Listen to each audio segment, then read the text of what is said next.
please. Okay, here we go. Guerrilla cricket. Whoa. Guerrilla cricket. Whoa. Guerrilla. Take guard, man the barricades, patrol the cover boundary. At last the time has come, this is a cricketing emergency.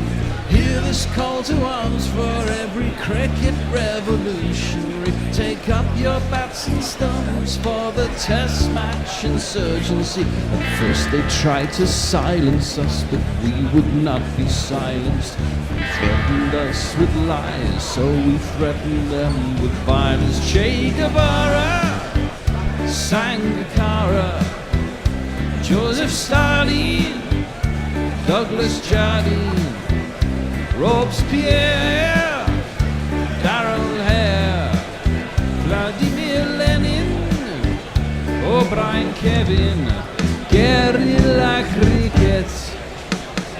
It's not about the winning, it's about how many rules you break. Even in cricket commentary, this is the best advice to take.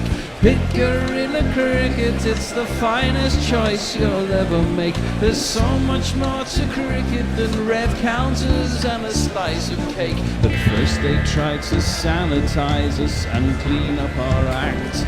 But people like it filthy, and we know that for a fact. Fidel Castro, Lenny Pascoe, Carlos the Jackal, Umar Akmal, Mahatma Gandhi, Grant and Andy, Brendan Behan, Austin Ian, guerrilla cricket. Stick with us, cause you know we're not the kind of thing that you see on the TV and the radio. So vive la revolution. First they tried to buy us, but we would not be bought. Okay, we were, but then we ran away, and we will not be caught. Would not give up the ghost when they left us all for dead. They decapitated us, but we just grew another head. Chairman Mao, Jamie Howe, Ho Chi Minh, Asif Din, Václav Havel, Graham Saville, No Surrender, Percy Fender, Che Guevara, Sangakkara, Joseph Stalin, Douglas Jardine, Robespierre, Darrell Hare, Vladimir Lenin, O'Brien Kevin, guerrilla cricket. England begin the second test in the unusual position of being 1-0 up in a series. Can they lead from the front after a scintillating win over Pakistan at Old Trafford last week? Pakistan, who really didn't do too much wrong, but still found themselves on the losing side. Good morning, good afternoon, good dawn, good dusk, wherever you are in the world. Welcome to Guerrilla Cricket. I'm Gorilla Hendo, Nigel Henderson. And the bubble has floated down to Southampton all the way from Manchester, and the news is the bubble did not manage to win the toss. The Pakistan bubble won the toss, and they have decided to bat again. So it's as you were, such as Old Trafford was last week. Changes to the 11s are not too many, but they are interesting. Jofra Archer drops out. Ben Stokes, we know, is on his way to New Zealand, if not already there. In comes Sam Curran, and Zach Crawley back in at number 3, allowing presumably Joe Root to drop down to number 4. For Pakistan, a momentous day for none other than one of Guerrilla Cricket's favourites from that neck of the woods. Fawad Alam! Fawad Alam is back after 11 years in the Test wilderness, where he's been scoring centuries galore on all sorts of difficult Pakistan wickets. Bound to get a duck then, eh? Back. He'll probably get a duck, yeah, of course. That is the voice. That is the voice. He couldn't be kept quiet for long. It's the bear. The bear is back. Morning, people. He's vaping away or something like that. Also joining us at this particular moment for the first session is Tony the Bish. Morning, everyone. Hi, Hendo. Hello, Hi, Tony. Bear. What do we think? What do we think of the changes? Would you have gone along with those, Tony? You think that Joffre was due for the chop? I don't think he's been chopped. He's been rested. And they'd always said they were going to rotate and manage the workload of their seamers. Joe Root had come out and said, hadn't he, pretty much Anderson plays. I'm not sure he would have done were it not for all of the speculation and the fact he'd held the press conference to say, I am not retiring. How dare you even suggest it? Well, I have a feeling they might have rested him, and now they think, oh, God, if we rest him, then it would look like he is retiring. I just thought that was all very odd. I mean, he got one for 79 in the Test match, or one for 90? 90, I would say, one for 90, I think. But did he really bowl that poorly? I don't think he did. No, but he fielded poorly. He looked a bit creaky going down a couple of times, you know. But this is what his whole discussion was about. I had this fucking discussion on our bloody podcast. Look, he had one bad game. He's played how many fucking tests? He's got nearly 600 test wickets. Everyone's allowed a fucking bad game, and suddenly he's retiring. He's out of form. It's bollocks, as you said. In that first morning, we could have had 3 wickets. We just missed the outside so many goddamn times, and the whole game would have looked different. It didn't. We ended up winning. So that's the way it is. Whether he can play 2 tests matches in a row, I don't think that's a problem with that. He didn't actually bowl that much in the second innings last time. There were some bad decisions in the field by Root at certain points, but it wasn't down to Anderson, was it? I just thought it was just hyper bowl, press hyper bowl. It would have been. All I'm saying is it might have been a rest for him. I don't think he should retire. One bad game is one bad game, and it wasn't even that bad. I'm with you 100% on all of that. I just feel England might have just slightly felt their hand twisted by all the pressure to kind of stand behind him a little bit. Well, I think Curran is probably the most logical choice. I'm disappointed not to see Robinson, but you've got to think about the shape of the side, and I'm very excited to see Fawad Alam back along with the rest of us, I think. Well, I mean, I just thought it was just press nonsense. It was a story out of nothing about Jimmy Anderson. If he has 3 or 4 bad tests in a row, if he has a bad series, then you think about whether he's getting a bit long in the tooth for things. But really, all this fuss this week has just been absolutely ridiculous. Anyway, the teams are on their way to the middle. As I said, Pakistan called right again this morning. They've decided to bat. There is hazy sunshine. As Knuckles said this morning, we really need a forecast because we don't know what's going to hit us and when and how hard, but we are expecting rain at some point today. I don't know if anyone have either of you been in places where there's been a real downpour over the last couple of days? Yeah, we had about an hour's worth yesterday and overnight, and it was quite a deluge. Didn't reach us in South Wind. We heard a bit of distant thunder, but nothing much but more. I wasn't sort of getting together my 40 cubits of gopher wood and starting work on an arc. It wasn't that bad. Wasn't that bad, mind you? No. Yeah, okay, all right. I think you should go for the cricket nets in the back garden before you start on an arc. To be fair. Anyway, the players are out there. Of course, Shan Masood Abid Ali will be opening for Pakistan, and we imagine that the great Jimmy Anderson will be opening for England, along with the equally great Stuart Broad. Shall we jingle them up? Okay, well, this man's going to bowl first over. As you can see, we've had our eye on you for some time now, Mr. Anderson. Mr. Anderson. Mr. Anderson. Mr. Anderson. Mr. Anderson. Mr. These guys are back. Shan Masood was born in Kuwait in October 1989. Less than a year later, Saddam Hussein invaded. Coincidence? Yeah, you keep telling yourself that.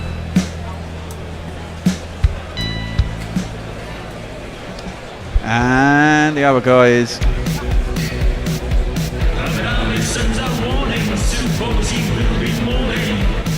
usually on a nice printed card. yeah, they're done. Did you not hear them? They're done. No, I can't hear the jingles.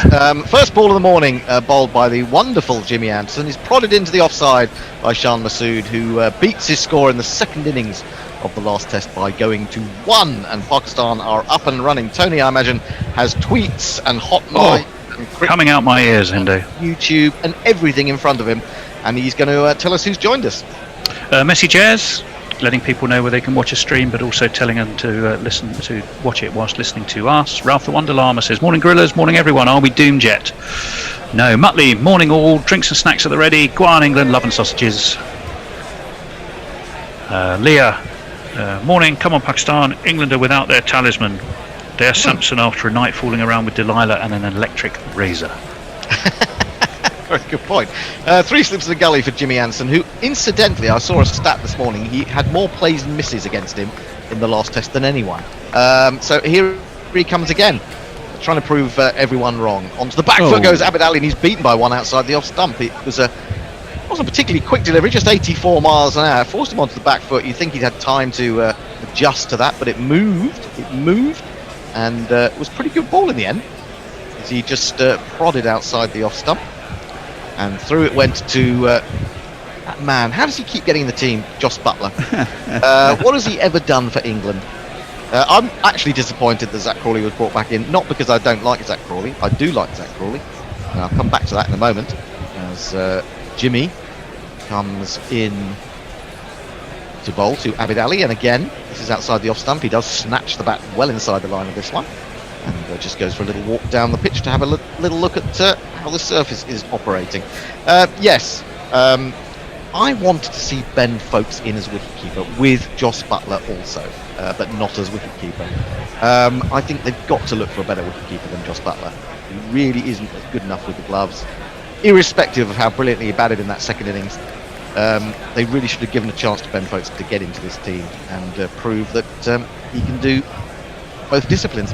Now what's happened there? He tries to leave that, snatching at the last minute the bat out of the way, and so often we see these days he didn't in time, and it's gone to backward point in a rather unorthodox manner. However, it does give Abid Ali his first run of the test, and Pakistan move to 2 for no wicket. More tweets from you, Yes, Tony. of course. Gits and Grats says, good to see Tony in Cardinal Reds today. Good morning to you, Gits and Grats. Hope the weather holds. Looking forward to your commentary, guys. Yes, so are we. Dave Wood, any betting tips from the Bear this morning? I've gone under for the fall of the first wicket. Under what though? 22 and a half. Oh, tell me about the GPL in a minute. After this ball from Anderson into the left-handed Masood down the leg side, and Butler's missed that. It may have come off thigh. It has. He went to ground. It wasn't that far away from him, but he's made a mess of it, and he's gone away for 4 leg byes. 1, 2, 3, 4.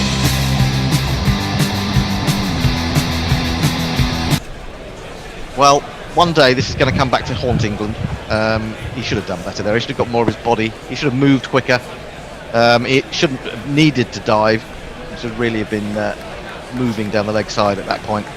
Anyway, Pakistan moved to 6 for no wicket. You can hear that I'm anti-Joss today, but I'm not. I'm anti-Joss wicket keeping. In comes Anderson for the final ball of the over. Bowls to Masood. Masood leaves one that passes through gently outside the off stump at 82 miles an hour. Pakistan off the first over have moved on to 6 for no wicket. The GPL pot is open and £51 is in there to start with. Please go to GorillaCricket.com, 1R2Ls, / competitions. Estimate how many runs you think will be scored in the day. You have until lunch to do so. Give us £1 every time you guess.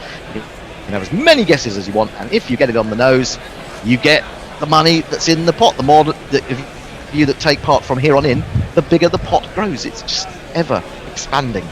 So you have until lunch to do that. So please get on that. Tummy.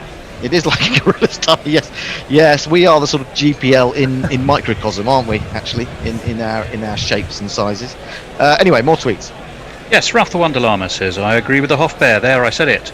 I wasn't disagreeing, I might point out. I was in agreement. I was just explaining it in a different way. Messy Jez, morning all. You know it's going to be a good day at Gorilla Cricket when the Hoff Bear is yelling bollocks even before the first ball is bowled. Exactly.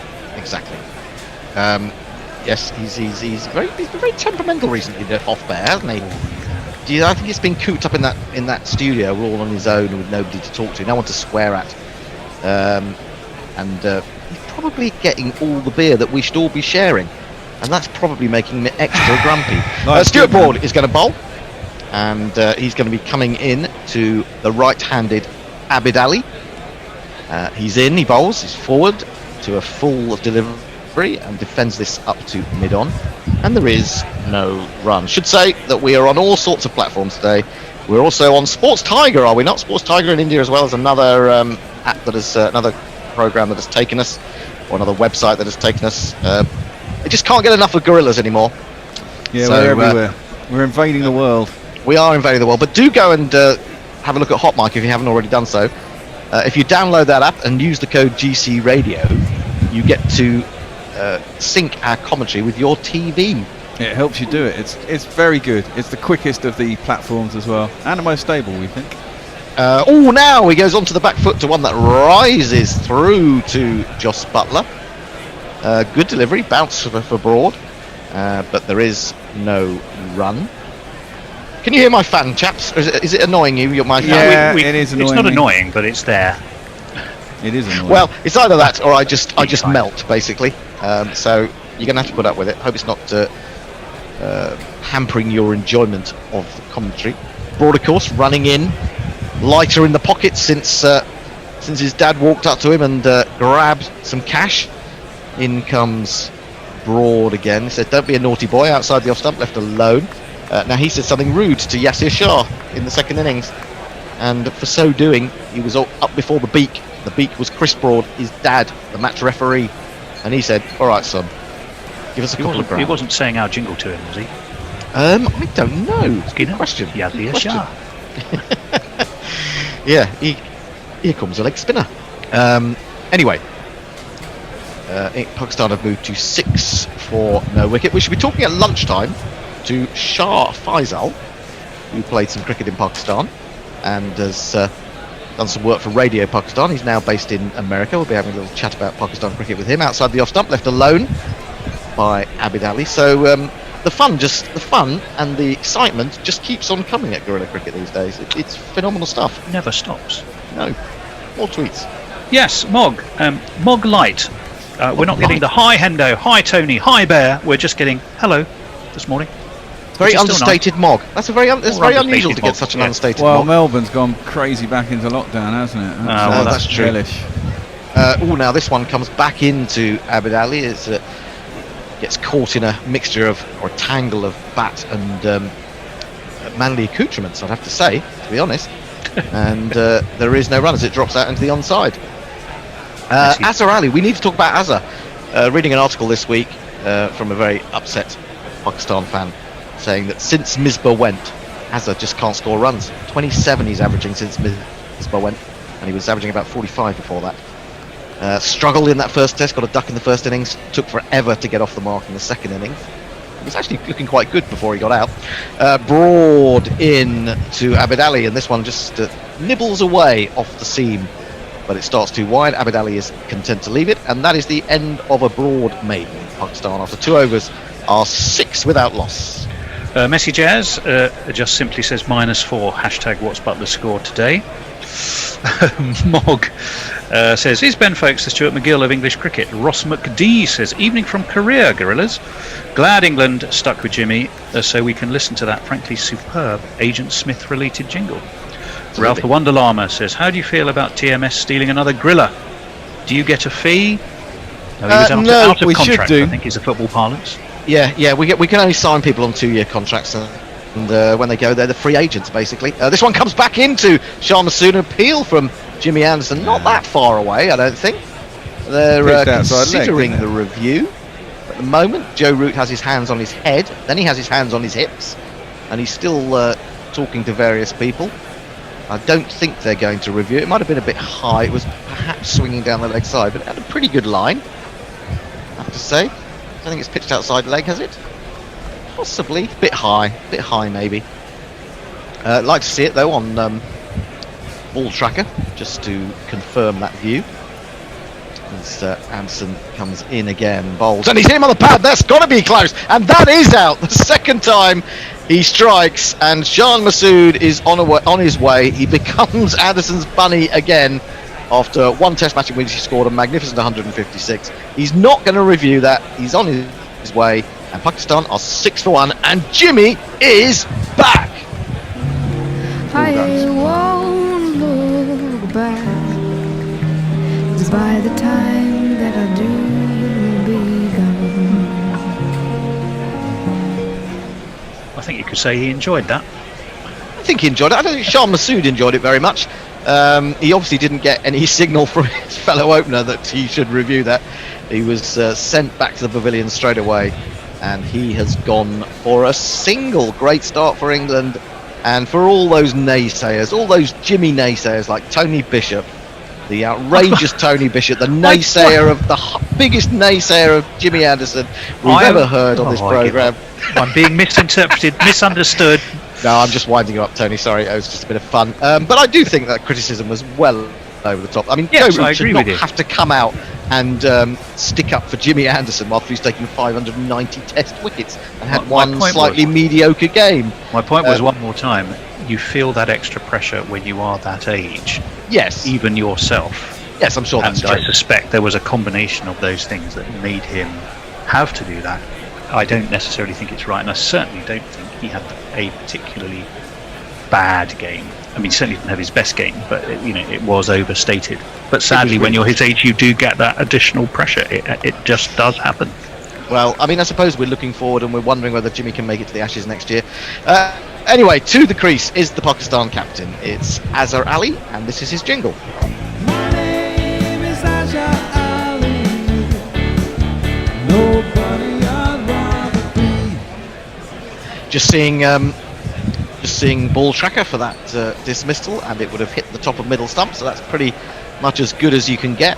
And Shan Masood will not be irritating England's bowlers for a day and a half now. Here comes Jimmy again into Azhar Ali. Azhar Ali leaves this one quite close to the off stump, but well judged. Through to Butler it goes. Any more, Tony? Anyone from Hot Mic on board yet? Well, I'm just trying to keep up with Twitter at the moment, and then I was going to do Hot Mic at the end of an over. But Ralph the Wonder Llama says, how do you feel? Oh, we asked that one. Jonathan Northall, doing some research while listening to the commentary. On what, Jonathan? I hope we're helping in some capacity. Neil says, Curran gives batting depth, will also help best with the footmarks. That's a good point. Yes, that's a good point. Point indeed. And there is an extra left-hander in this team now with Fuad Alam coming in. Good ball from Jimmy right on the spot, just drifting or sort of moving away from Abid Ali from the line of leg and middle. And, he defends it well enough. There is no run. 6 for 1 if you're just joining us this morning here on Gorilla Cricket. More tweets. Yes, indeed. Muttley says footmarks are always a good idea when. Oh, this is Messi Jez. Footmarks aren't always a good idea when your team's batting last. Muttley says so. Basically, Broady's dad took his pocket money from him. Yes, That's he right, did. yes. Armchair Cricket Podcast. We have to rely on. I'll stop. As Jimmy bowls another good ball on the line of middle and leg, which is nicely stroked up to mid on. There was a resounding crack on the bat, which sounded very nice indeed. Azhar Ali will be pleased to hear that too, and feel it no doubt. And there is no run. Armchair Cricket Podcast says we have to rely on Shaheen Shah for the footmarks, not the Lilliputian feet of the demon child.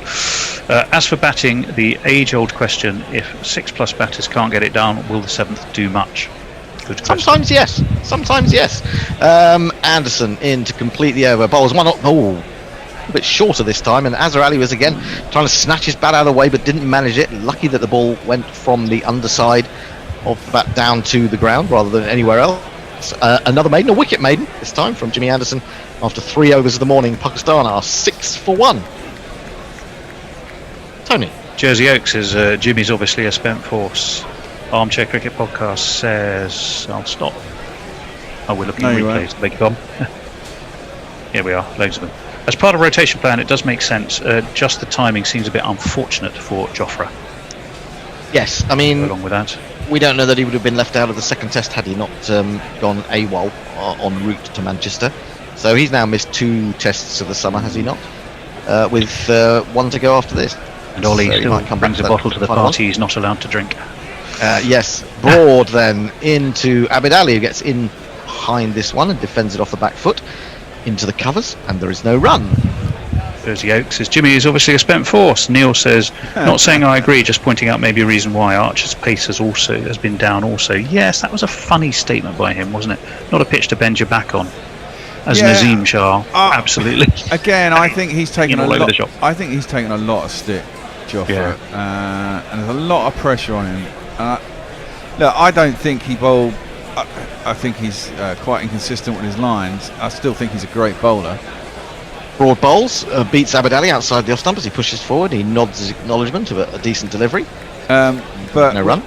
You know, he came into the World Cup side, became an absolute phenomenon overnight, and now he's having a little bit of a dip. And I think everyone's got to kind of take it a bit easy on him. And I think it's, as I was saying last test, I think if you can get him in the side enough with Jimmy and Brody, and they teach him some lessons along with Wokes and then whoever else is going to... I'd like to see if we win this test, Ollie Robinson, I'd like to see in the next test. Oh, edged and dropped, I think. Dropped at third slip. It rebounded away from, I think, Dominic Sibley towards first and second slip, but they weren't able to grab it either. So Abid Ali has got away with one there. He's also got a single as the ball disappeared behind square leg in the end. A genuine outside edge towards Sibley again. England slips. Bad drop. England slips too close together. Exactly what happened with Ben Stokes and Joe Root in the second innings at Old Trafford. Sibley should have had nothing to do with that catch. It should have been Burns all the way, and he's gone across in front of him, made an easy catch look difficult, and they've missed a chance. This is defended to extra cover, and there is no run. Azhar Ali now taking strike. Stuart Broad probably should be paying his dad already. I would like to have heard what he said when he saw that one go down. Well, it's the former Surrey man getting in the way of the current Surrey man, because of course Ben Stokes would be in at second slip, but Burns has taken up position there. Sibley is at third, and that is an annoying error to have made. England a couple of wickets now, they'd have been really happy. Broad in again, bowls. Azhar Ali is quite late on that, but guides it, steers it to gully, and there is no run. There's a certain amount of swing, a little bit of bounce.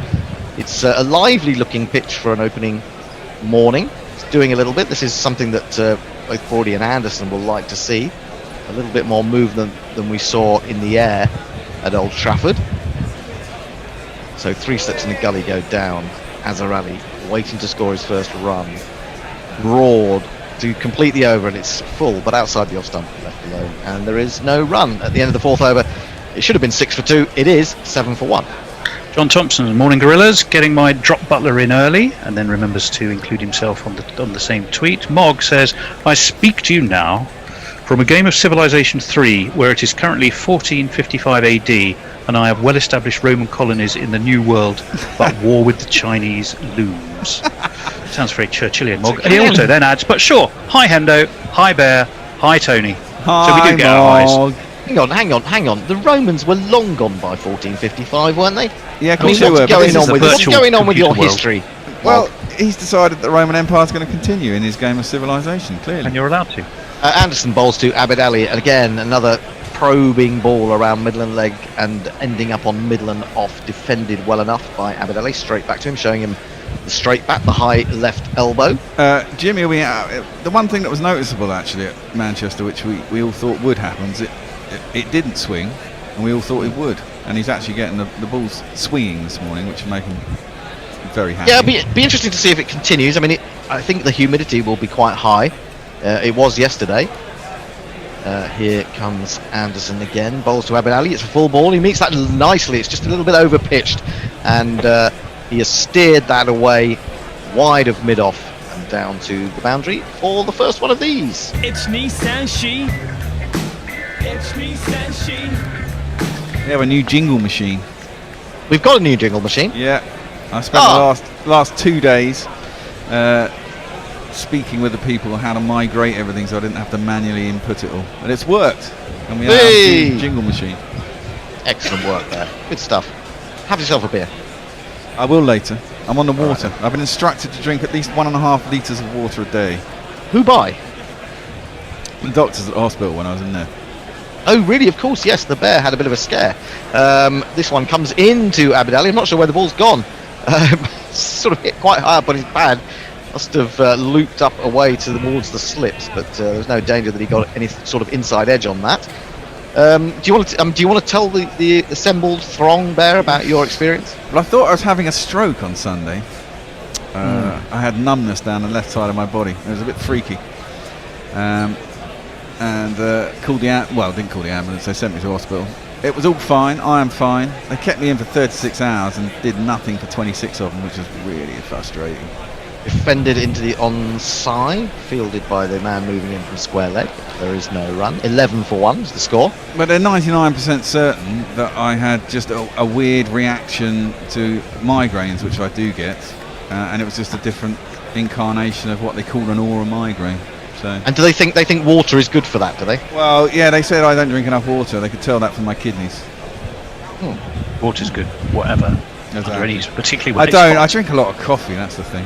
It's got water in it, isn't it? Anderson in again. Abid Ali getting tangled up with bat and pad and glove and all sorts of things as this is angled into his legs, unable to lay a bat on it properly. A ball drops out into the offside. There is no run again. 11 for 1 Pakistan. 1 ball remaining in the 5th over. England's over rate's quite quick this morning, isn't it? 5 overs in 20 minutes. That's not bad. It's not bad. I would say Jimmy's looking quite fired up.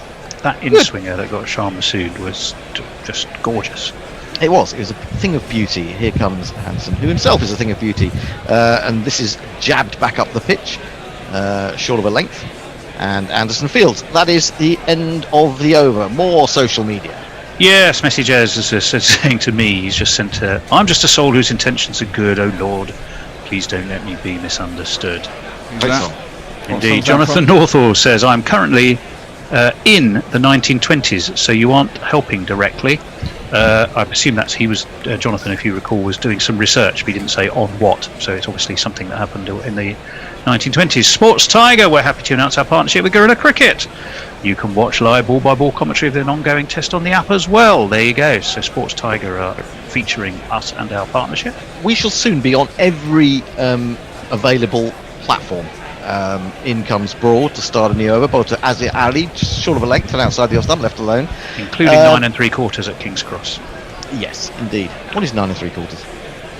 Isn't that the Platform. Harry Potter platform? It is the Harry Potter, isn't it? Yes. Yeah. I'm going to say some hellos from some people on Hot Mic, because Kieran Donahue says good day from Melbourne with a thumbs up. And we have morning all from East Aurora, of course that's Warren, we know that now. Hi from Christchurch, New Zealand from Andre, the thumbs up there too. They're all around the world, we love you all. Here comes Broad again, into his 3rd over. Azir Ali waits, and this one again gets tangled up with bat and pad and thigh pad and drops out the offside. Root runs quickly from first slip to prevent thoughts of a single. And the score remains 11 for 1. Martin Lawrence has said, have we worked out whether Sam Curran is a batter or a bowler yet? And Messi Jez has replied, he's going to decide when he grows up.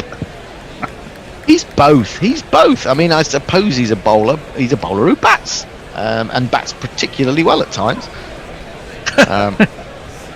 Something's tickled Tony. Yeah, there's Mog saying, question not my grasp of history, Henderson. He's gone into very sort of professorial, sort of, I don't know, also Churchillian speak mode all of a sudden, Mog. Yes, Yeah. Is he Question sort of, not my grasp Question of history, not. Henderson. you wicked maiden You or something like that? stupid boy. Well, that's more Dad's Army. Yeah. But, Okay. not so much Roman Army as Dad's Army. Yes. I've had some health advice from Z on YouTube. He says cut down Yes, the I've just seen carbohydrates, cut down the carbs, the migraines will finish. I used to have heavy migraines every morning. I'll finish this after this ball. Oh, lovely ball from Broad, a little bit wider on the crease, sent that into the line of off stump and then nibbled it away from Azir Ali. No shame in being beaten by that one. And It's a goodie. He says he used to have heavy migraines for morning for 10 years. No cola, beer, rice, pasta, etc. The situation will vanish as if it never existed. 1 month. Please eat salmon fish, grass-fed beef. That sounds all right. Leafy green veg. I can do that. Chickpeas and drink olive oil. I'm not going to drink olive oil. After a month, you will feel born again. Trust me, Bear. Well, I don't really drink Coke anymore, except for Coke Zero. Beer, I can't get rid of beer, I'm afraid. Rice and pasta I can do without, but beer, that's a no-no. That's, you know. And he's done him again with a fuller ball this time. And rather frustrated Ollie Pope at short leg says, what have you got to do to get this wicket? Just find the edge, I suppose. But this is really nice from Broady at the moment. In fact, it's good from England's opening bowlers. Aged, 72 between them now. 72 years of cricketing experience. And life experience, I suppose. And they are both performing. Stuart Broad has performed ever since he was left out of the first test at Southampton. And Jimmy is on fire this morning. Tests this summer, Stuart Broad averages 12.14 with 22 wickets. He's in again to Azhar Ali, and Azhar Ali works this through mid-wicket. And it's Jimmy Anderson having to do more work, running back from mid-on.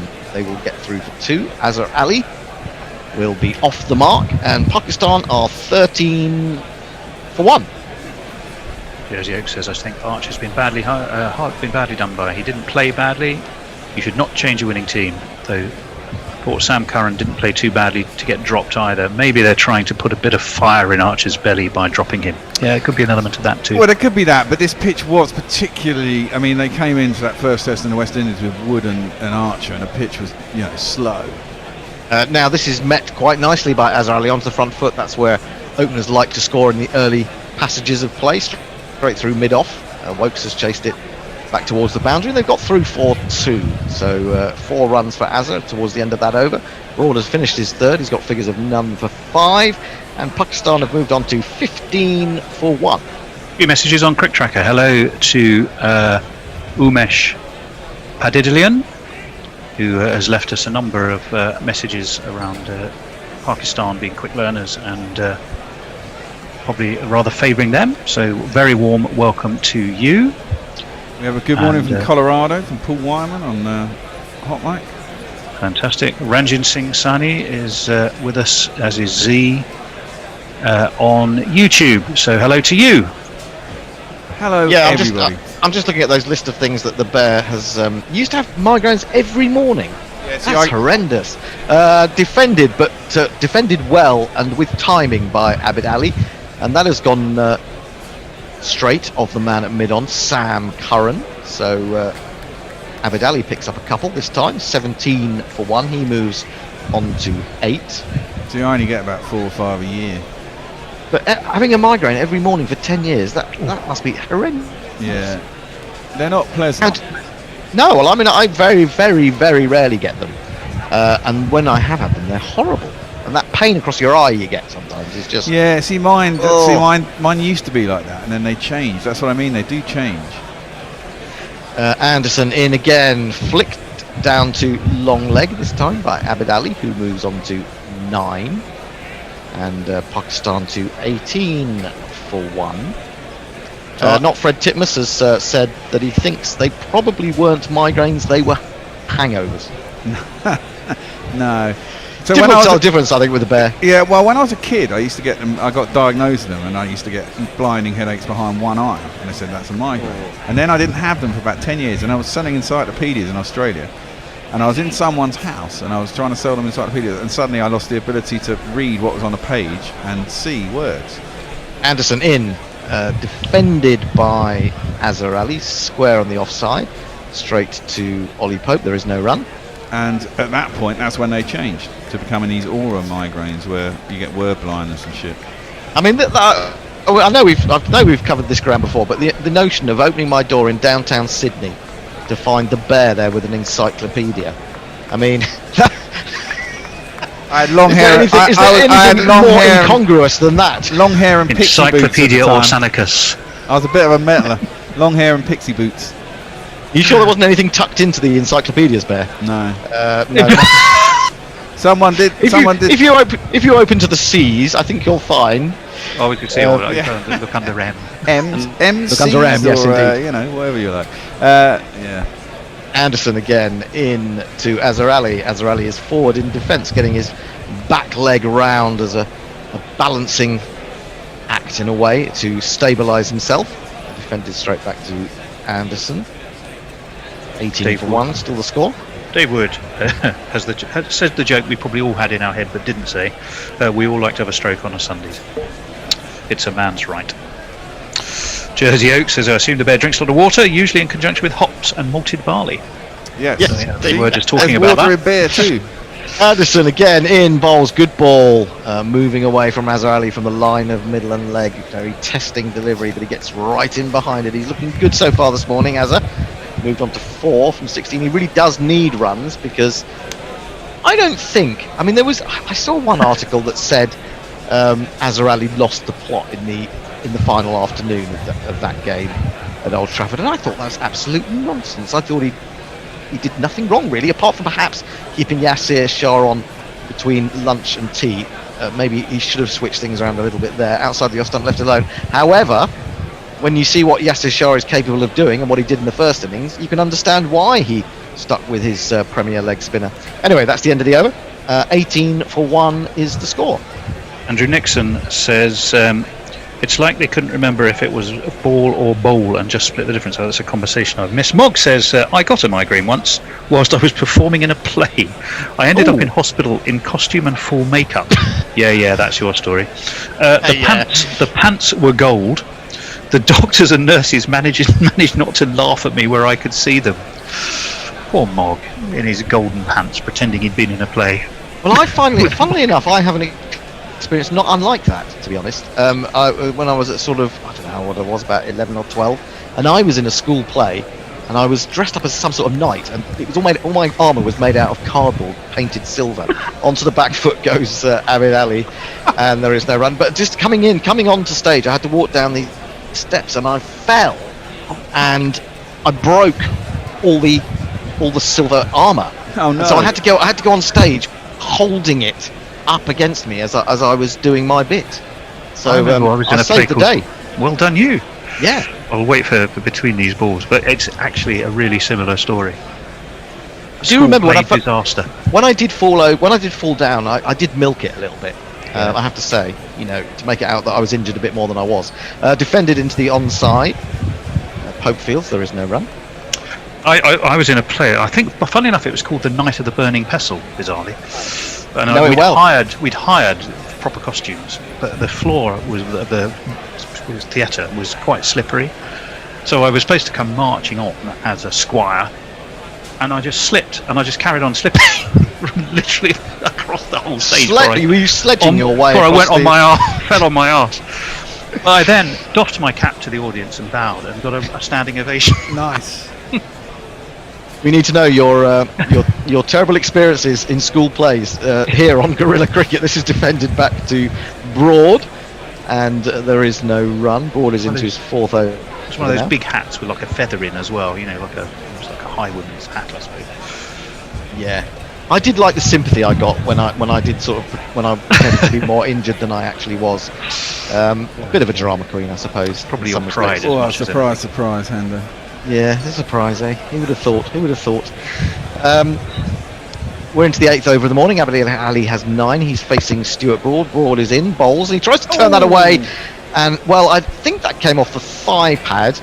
It was spilled by Joss Butler, of course.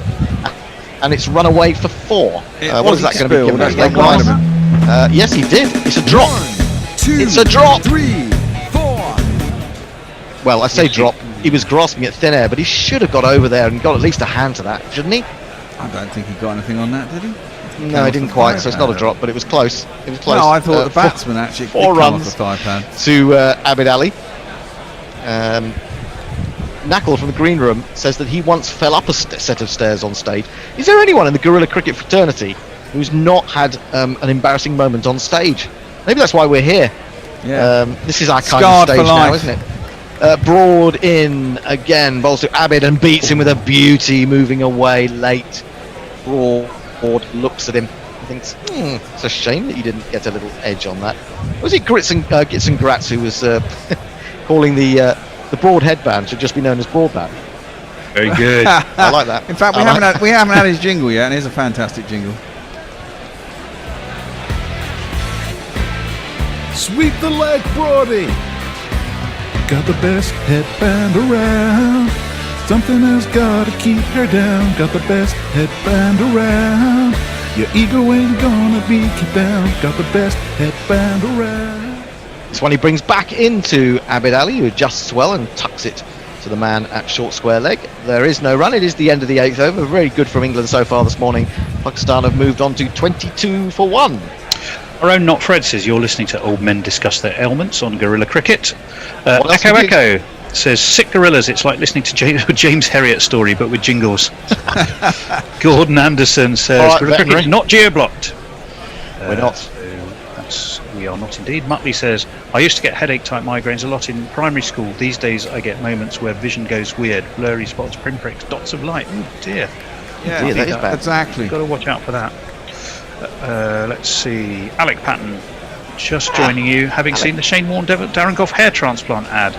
Has anything ever been so buttock-clenchingly badly acted? No, probably not.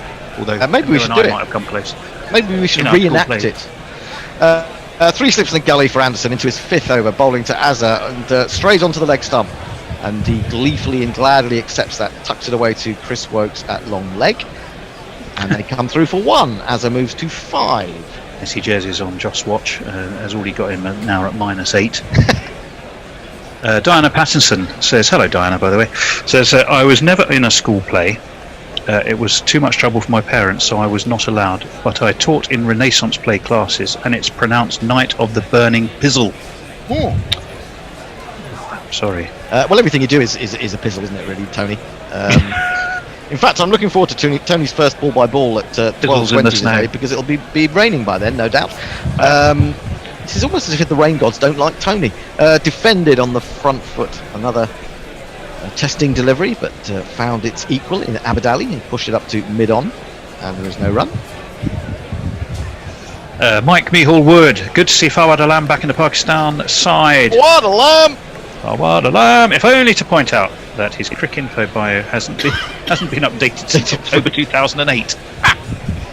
Yeah, I used to think Cricinfo always readily updated that, but they're as useless as we are, trying to get so many things done. They don't have the staff. Outside the off stump, plays inside the line, I would guess, Abid Ali. And through to Butler it goes. That tweet actually carried on in October 2008, says Mike Wood. I was a lazy student playing Brian Lara cricket long into the night on PlayStation. I wish that thing had been that sort of thing had been around when I was young. I'd probably absolutely loved that, and I would have been stuck to it. But yeah, we didn't have those things when I was a child. We had things like Subutio. Yep. And I was a Waddington's tabletop soccer man. Me. Really, I never thought Subutio was. I never understood how the players in whatever version of Subutio you were playing, as this is left alone outside the off stump, could be they were having to deal with a ball the same size as them. Yeah. It's very difficult to actually bowl a ball that big. You need realism. You do need a bit more. Utley says, in a school play too, we were doing Bugsy Malone. One show, another kid poked me in the eyes on stage. We were both extras at this point, and near enough side of stage, I managed to sneak to stage right with obviously watery eyes. Teacher got pissy at me as if it was my fault. Gosh. Anderson in again, beats Abid Ali outside the off stump as he presses forward. And once more, he's sensible enough to acknowledge Anderson and say, well bowled, sir. Don't bowl me another one like that if you don't mind. A little bit of nice wobble as that went down. I do like to see a ball that wobbles, because you're never really quite sure which way it's going to go when it's doing that. This one went off the seam and was a goodie. We shall have a change in about, I'll just do one more over after this, I think, as Anderson comes in to complete the over. To Abid Ali, 3 slips go down, and this one he brings back into him. He defends it slightly fussily, but it's picked up by Dominic Bess running towards mid-on, and that is the end of the 9th over. Pakistan have moved to 23 for 1. More from Tony. Yes. Sports Enthusiastic has retweeted Sports Tiger, who of course are the app that largely in India, I think. Am I right, Bear? Largely in India, Yeah, Sports it's an Tiger? Indian app. And Yeah. find it on there. Yes. Hello, Bear, can you hear Yes, I can hear you. Can you hear me? Oh, right. Yes. Yeah, I can now. They're an Indian-based app.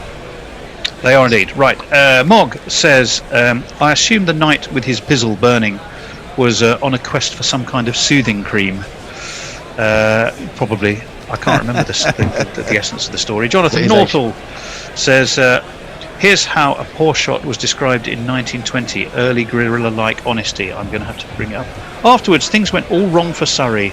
Ducat cocked up his first ball from Newman with a weak stroke and was easily caught and bowled. Oh, well, literally cocked up. Yes, They used the word cocked up in 1920. Perhaps the context, or perhaps it meant something different. Yeah, I wonder. I rather think it did. Or maybe it was just a misprint. It should have been cooked up. Who knows? Muttley, for those who that know the film, I played Louis, the guy everyone stood around and tried to cream pie him in the face. Well, what type of film was it? Bugsy Malone, it's that sounds only like. as I type this I realise how dodgy that sounds. There you go. Yes. Ampreet Singh, great partnership with Guerrilla Cricket. That's again talking about our partnership with Sports Tiger.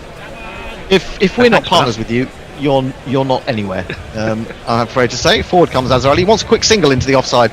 Played it nicely. Got a big stride in and spotted the run very well. And he hurries to the other end. Pakistan moved to 24 for 1. Yes, I noticed that as well. That Brody was just having some inhaler. Suggests that he has some sort of asthma problem. I didn't know that he did. He's been kept quiet. He's never really talked about it, I don't think. It must be hard, especially in these conditions, to play if you are struggling with your breathing. Anyway, Broad comes in again. Bowls to Azhar Ali. Ooh, he just whips the bat inside the line, giving the benefit of the doubt on that one. A bit of a curtain rail shot, really. And through the keeper it goes. Ollie Robinson is already on the pitch. He's not playing, but he is 12th man seemingly, or observing 12th man duties at the moment. Those are pretty impressive figures, aren't they? Yeah, he's averaging 21 in his first class career, 57 matches, 244 wickets, best of 8 for 34. Yeah, I think he's the real deal. I'm not sure that everyone is the real deal. I mean, everyone keeps talking about what great resources we've got. I'm not sure it's been proved yet. Broad in, bowls, and Abid props forward, defends to mid-off rather, and there is no run. Well, going back to why we've got this abundance of riches, but we don't quite seem to know which is our best team yet, and what you need for all the different challenges, especially going to Australia next winter. I'm not convinced. You know, we've seen Ollie Stone play one match, but then of course he's got all sorts of injury problems. Reece Topley's got all sorts of injury problems. They're all good bowlers, but can we rely on any of them to stay fit? Broad in, bowls, and that hits high up on the pad and loops away to Gully. And again, there is no run. Well, this is what I've argued for a long time, though, Hendo. If people are, it's not like people have to get on boats anymore. They're 48 hours away. If you're on a winter tour, that's true. Not even that. If you're on a winter tour, you should be able to, you should think that actually someone's got injured. It's not that difficult if they're in training back home to get them in and try and warm up. That's true. But I think we've been slightly, I don't know, exaggerating quite how good this is. This is flicked off middle stump down to long leg. It would have been plum LBW had he not got back down on that one. They get through for a single, 25 for 1. Yet we've got a lot of individuals who are promising and could become good bowlers, but are they going to get any actual work before, for example, we head down to the Ashes? Well, if they're good enough. Yeah, well, that's my point. Are they good enough? Well, that's my point. I think people are talking about them as being really good before we really know. Yeah. I mean, whatever your figures are in county cricket, you've got to step up that level. Well, and are you going to do it? That's what I think. I think if England win this test, I think they might well pick. I mean, that's a big if. We're only on day one. Onto the front foot comes Azhar Ali, defends this to short square leg. That is the end of the over. Pakistan, after 10, have moved forward to 25 for 1. You should now hear the voices of the great Gary Naylor, the great Dave Brooke, and the wonderful Nakul Pandey. Are you all there? Nakul will be here in a second. The other two look like they're in. You two sod off. Yeah, I'm here and delighted to be here. It's a bit warm. Turn your video off, Endo. I've been impressed with England's lines this morning. For years, those armchair coaches were saying that Anderson and Broad bowled too wide, too many deliveries, could be left alone. And here they are, in the twilight of their careers, taking our advice, which does seem a little strange, because we're not supposed to be the clever ones. They're the ex-players and the coaches and their phalanx of analysts and advisors who are supposed to be doing this stuff. But we said to Broad and Anderson, pitch it up and bowl at the stumps. And sure enough, they're getting their success over the last couple of years or so. It's been Broad's modus operandi since the start of 2018 or so, and boy, how good has he been with it. Change of bowling at the other end, the northern end, as England's left arm demonically possessed child comes into bowl and starts on leg stump and is clipped round the corner by Abid Ali for a single, and that clip came off the bowling of this man.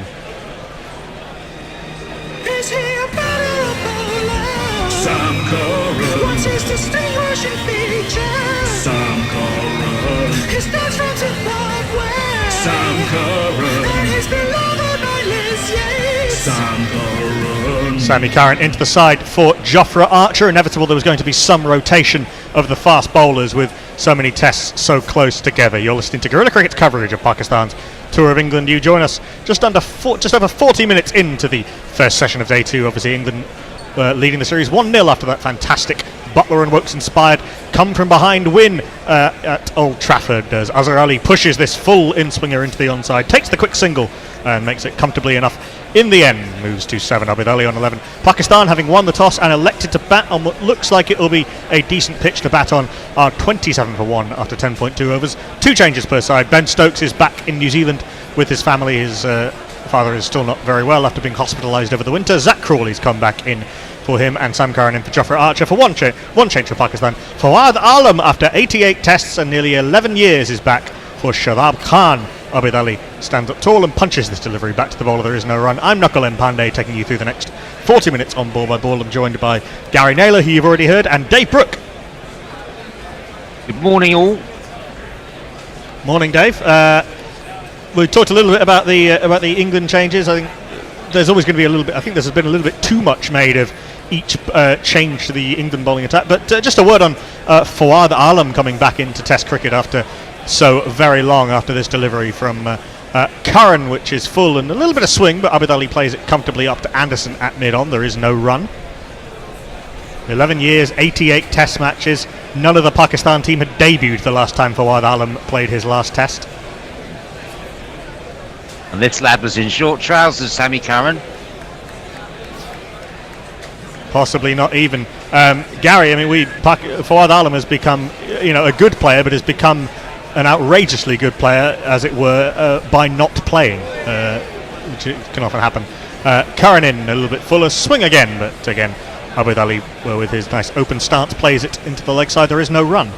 Well, we often hear that Pakistan's bowling is enhanced by the hard work they have to do on some of those road tracks that you get in domestic cricket. The other side of that coin, of course, is that if you get in Pakistan as a batsman, you can score big. And I understand Fawad Alam's first-class average is edging towards 60, so he has the concentration to build long innings. He must have played on some pretty decent tracks, though. This one moved away a little bit from Sam Curran. Good change-up, but Abid Ali watches it nicely onto the middle of the bat, plays it up to Broad at mid-on, off rather. There is no run. Pakistan 27 for 1 after 11 overs. We'll go to social media and then have some more thoughts about Fawad. Yes, thanks, Knuckle. Armchair Cricket Podcast, hello to you. You said that you've had a few problems on hot mic this morning. Is it just you or others face this too? A bit of freezing. I think you've been the only one. Yeah, no one else seems to be. Okay. Everyone else seems to very much like it. You've also kindly given us a weather forecast, which is nasty weather expected to hit Southampton at 1 o'clock local time. So that would be lunchtime. So maybe it will just rain during the lunch hour, which would be absolutely fine. And good morning to Leo Wicket Witch. Every pro athlete has asthma, so it can be treated with steroids. Pro gamers all have ADHD, so they can eat Adderall like smarties. Conspiracy theories. I missed up the line on that, but very good. I tell you something, going back to the England team, if ever a county could ill afford to have 2 players sitting by watching this game, it's Sussex with Ollie Robinson and Jofra Archer. Having just played Kent and taken 1 wicket in the whole match against Kent's 20 wickets, I should add. I think they'll be desperate for either Robinson or Archer, but destitute without them. Yeah, indeed. I think there will have been serious consideration given to Robinson playing, obviously, but Anderson pulled up fit enough. A change at the other end as well. Joe Root does love a double bowling change. This man replaces Stuart Broad. Chris Wokes has been superb this summer as he bowls full outside off stump, a little bit of swing, but gentle, and Azhar can play it out to point. There is no run.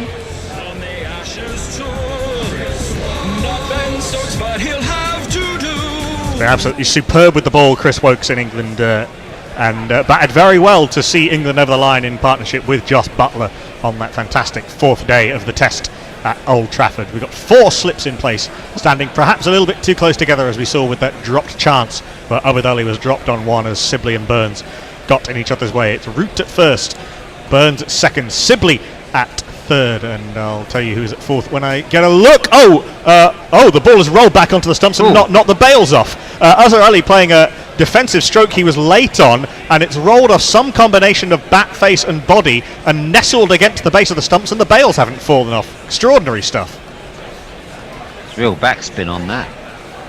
It's come off both his inner thigh and possibly his box and rolled back onto the stumps. That would have been an ignominious way to get out. As it is, it's an ignominious way to almost get out for the Pakistan captain, but the upper thigh region took so much pace off the ball that the bails didn't even move, let alone fall off. Really unlucky for Chris Wokes. Azhar was late on that delivery, very much so.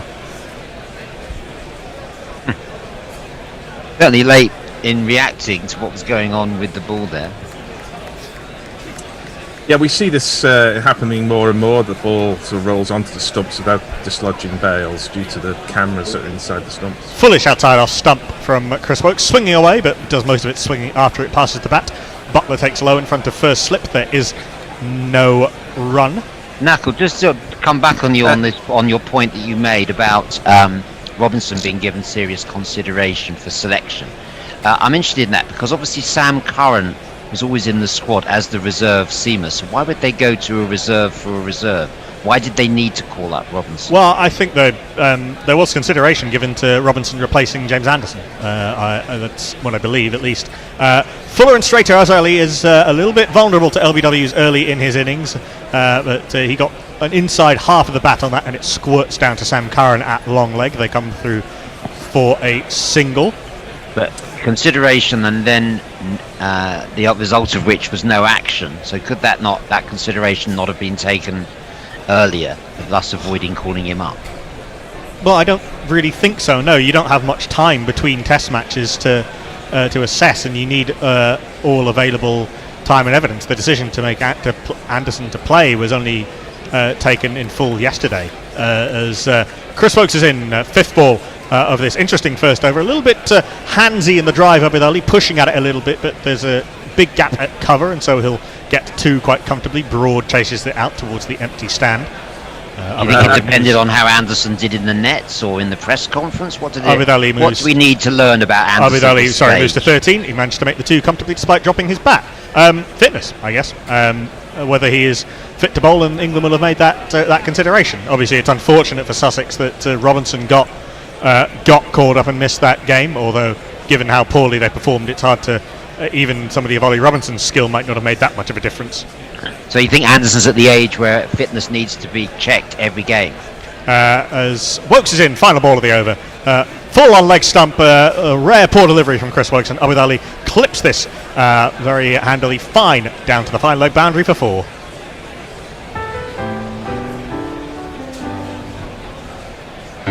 He moves to 17, Pakistan 34 for 1. I will come back on that, but we should go to some tweets. Well, no, let's continue with that, because I'm in saying that Jimmy Anderson had no fitness concerns at the end of the last test. Is it just because he's 38 that you have to now call up a reserve backup? I don't understand it. What was the fitness doubt about Anderson? Well, there's a lot of back-to-back test matches. All of the bowlers will be monitored very, very closely in between test matches. And yes, the fact that he is 38 means there's extra pressure on Anderson.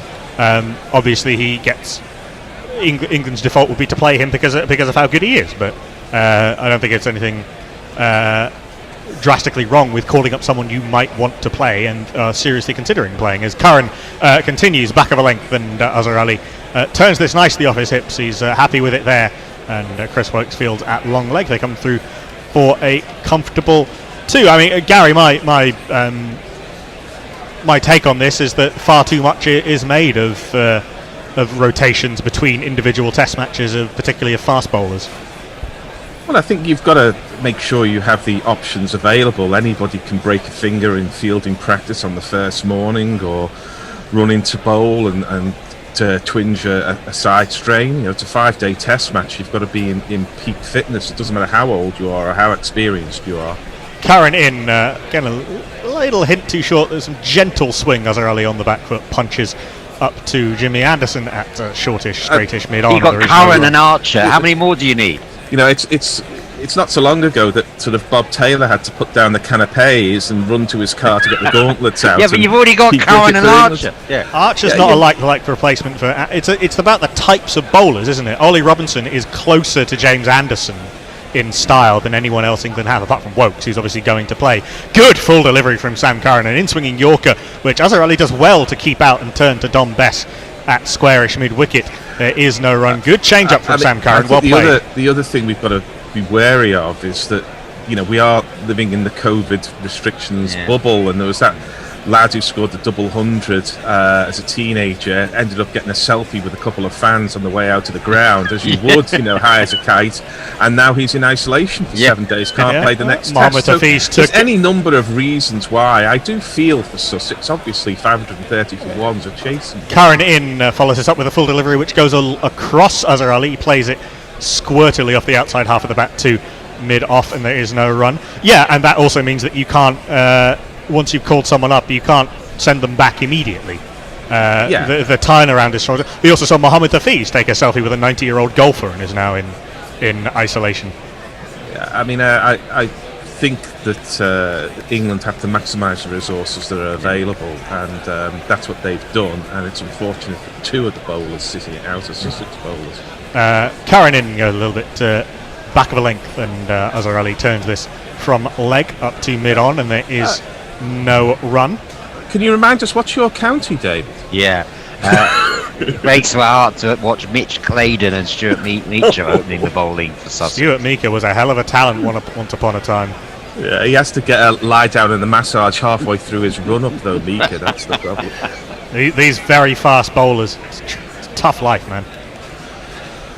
I thought he was about 40. It turns out he's only 31. Length outside off stump, a little bit of swing, but from a little bit too wide. Azhar leaves through to the keeper. There is no run. A good over from Sam Curran. Pakistan 36 for 1 after 13. Sports Tiger, MS Superfan Singh has said great about the partnership with Sports Tiger, which Napoli, I'm sure you'll explain that to me to everyone again in a moment. Leah says, sorry, I've done that one. Harriet Atkinson, hello, said used to get migraines lasting 2 to 5 days as a child. Bear with a sore head indeed. Have you ever seen Bear with a sore head? Verdant Sharma says good to collaborate with Guerrilla Cricket. This is from Sports Tiger. It gives us immense pleasure to have them on board. Looking forward to a long partnership with them. Thank you very much, Vidant. We feel the same way. Wokes in, full down the leg side, and as with the previous ball of his last over, this is turned very fine by Abid Ali. Got enough on it to beat the dive of Jos Buttler, and he moves to 21.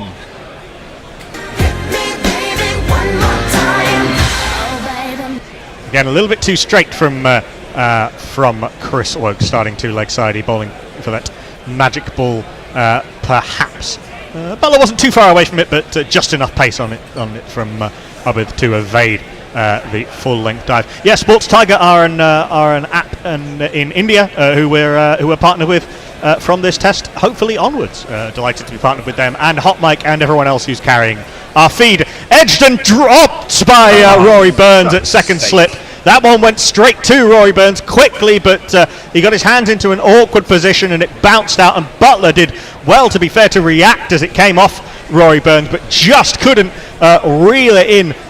Burns closed his hands on it too early, was in a jumping, not a particularly strong position, and it just evaded the full-length dive of Buttler coming forward. So Abid Ali has now been dropped in the slips twice. Well, that's really poor, because the first hour is important. We're reaching the end of that first hour. I think England have created chances, but only taken one. Wokes in, poor delivery down the leg side, and Abid Ali clips this away fine, but not fine enough to beat Curran coming around from long leg. Moves to 22. Happy to get up the other end, having been dropped. The first one, Sibley pokes from in front of Burns at second slip and should have taken that one. There aren't any easy slip catches, but that one went straight to him. Rory Burns got his hands in a weird position. He wasn't quite sure whether to go palms facing out or the other way around, the more English style, palms facing towards the body. Sort of did neither, and it squirted out. Would have been a hell of a catch from Buttler to reel that in off the rebound, but alas, it just bounced short of him. Foolish outside off stump. Buzzer plays a flamboyant leave outside off stump, breaking the wrists to whip the bat. Errol Flynn-like inside the line of the ball. There is no run. If Mark Waugh wasn't some kind of superhuman, Ricky Ponting would be one of the best slips I've ever seen.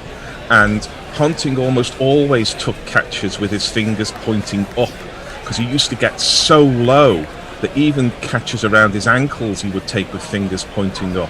But that allows him then to come up and take the vast majority of catches. That's certainly the Australian way. It's not the English way. Thought that had taken an edge there, but it's just swung sharply after it passed the bat and dies as well. And Butler has to take low down in front of first slip.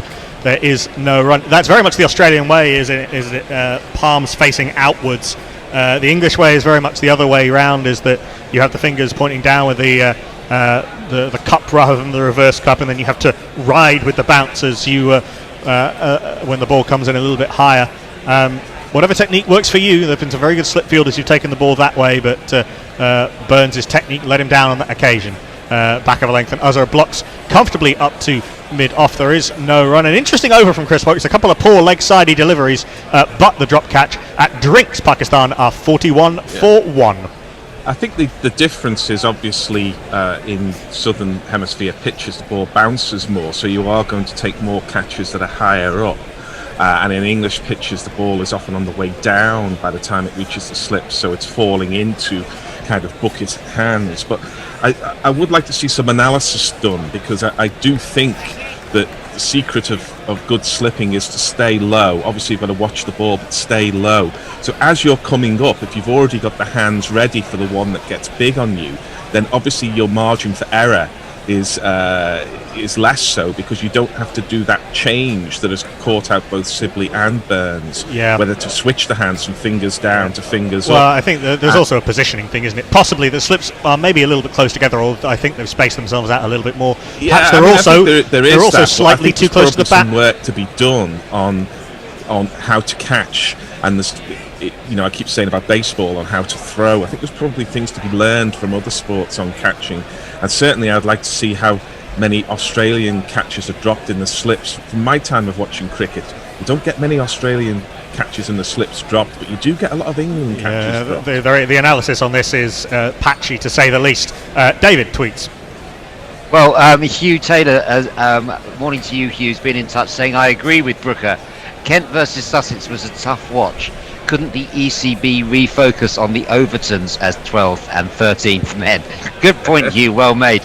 And Jonathan Northers sent us an interesting cutting from the Surrey-Sussex match of June 1920, when 10,000 spectators were there for a county championship match.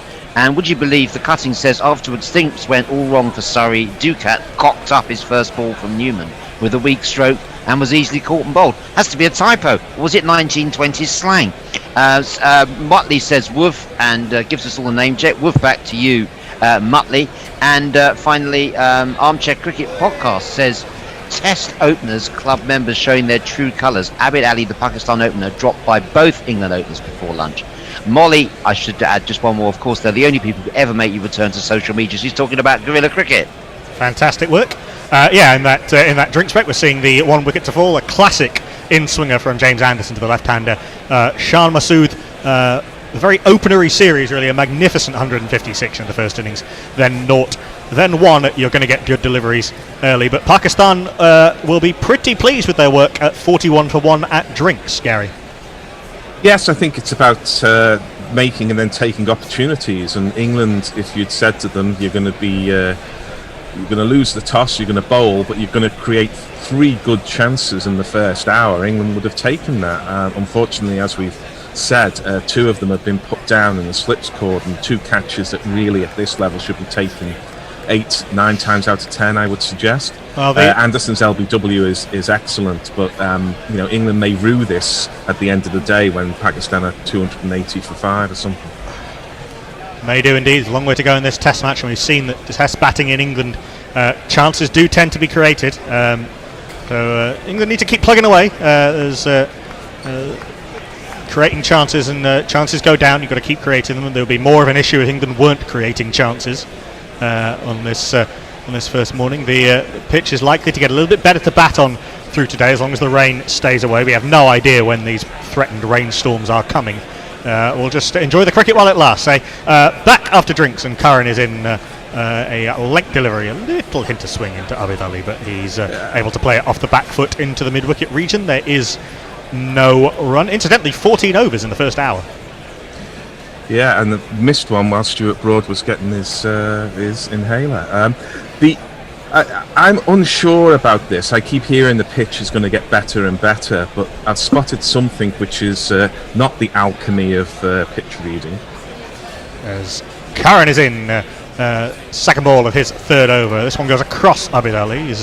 Sam Curran's got that delivery going across the right-hander, going more in the in this summer than I've seen previously. It's good to see a bowler learning and evolving. Of course, you can always do that at any stage of your career. Just ask James Anderson, as Abid blocks it into the offside, and there is no run. What have you spotted, Gary? Well, as you know, I have no faith whatsoever in people who read pictures. It's just an alchemy that should be confined to the Middle Ages. But what we can see... Hold that thought as Curran gets one to bounce a little bit on Abid Ali, cuts him in half, thumps off the thigh pad and into the offside. There is no run. Plenty of marks with the bowlers running through. So already the pitch is crumbly and very dry. And there was a lot of talk about this in Manchester because the pitch was said to be very dry and would take spin later on. But in the first hour's play, we've already got more markings from the bowlers follow through than we had in Manchester last week. In comes Curran, full on the legs, and Abid Ali can turn this round the corner. He enjoys that shot, the fine leg glance, fielded by Wokes down at long leg. They come through for a single. I think that's fair. This is a dry pitch and is one that can take spin later in the day, but I think what I was saying is that the pitch is likely to get better to bat on through today and then maybe through tomorrow and then start deteriorating, which is a sort of classic arc for a test pitch and should lead to an interesting test match. Of course, Pakistan only going in with the one wrist spinner this time in the fantastic Yasir Shah. 2 balls after this over from Curran, and the first of those is a full swinging delivery which Azhar turns into a quick single, pushing to Dom Bess at mid-wicket, who can't pick up cleanly. Good running from Azhar and Abid. Azhar moves to 11, Pakistan on 43 for 1. I'll just say one more point on this, is that's very true, but the old adage that if it spins, it seams, I think is already in play, and we've seen a couple of deliveries from Stuart Broad in particular. The seam has gripped the pitch and jagged away a little bit, and I think there might well be a bit of grippiness. Last ball of the over from Sam Curran, a good full outswinger which genuinely went in the air. His wrist position is very good for that outswinger. We were just seeing it in this over. Good skills from Sam Curran, well blocked by Azhar Ali, up to Anderson at mid-off. There is no run. 15 overs gone, Pakistan 43 for 1. Tweets and social media. Yes, Enfo, your friendly sports guy, has been in touch, and he's made a very interesting question here, guys. So I noticed Ollie Robinson, who was on as a substitute fielder, was wearing an England Three Lions baggy cap. He hasn't debuted yet in tests, so what is the policy regarding that? Good question. Well, presumably it's not his cap, it's just a subs cap, but yeah, interesting. No, it has to be his cap with COVID. So yeah, that's true. Actually, yes, yeah. A lot of the kind of performative thing of giving the cap on that first day when they come on as substitute fielders and wear the cap. So it's become a ritual to give the cap and have the huddle and everything else, but it's not actually giving someone their cap. So Gary Pratt would have been wearing a cap, England cap. As Wokes is in, back of a length outside off stump, and dies on Joss Buttler and bounces before him and then bounces off his gloves up to first slip, and there is no run. I think this policy is more recent than Gary Pratt, although I would have to look at the footage again to see what exactly Gary Pratt was wearing. The ball is swinging and dying after it passes the bat, and so Joss Buttler looked a little untidy on that occasion. Yeah, the policy changed, so they're all kitted out, aren't they, in the England gear, regardless of whether they played for England or even played for their county. Robinson he does had an have England shirt on with his name on the back. Robinson does have a shirt and squad number. This is full, and Strater and Azhar blocks to mid-wicket. There is no run. Ollie Robinson, squad number 57. So presumably bygone days, you'd have had guys out there, substitute fielders with their county sweaters on, or whatever. Well, yeah, Jardine in his Harlequin cap. They used to wear dress shirts into the 80s. So.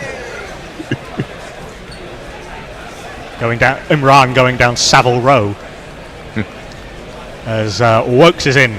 The bit of hair not held down by the headband flapping in the south coast breeze as this is back of a length and left alone through to Joss Butler by Uzzarelli. There is no run. Not that there is much of a breeze today, to be fair. It is a hot and close day across the southern parts of England. Type of floppy hair that would be of interest to a South Coast barber. Yeah. I think Keith Miller once fielded in Princess Margaret's 90, didn't he?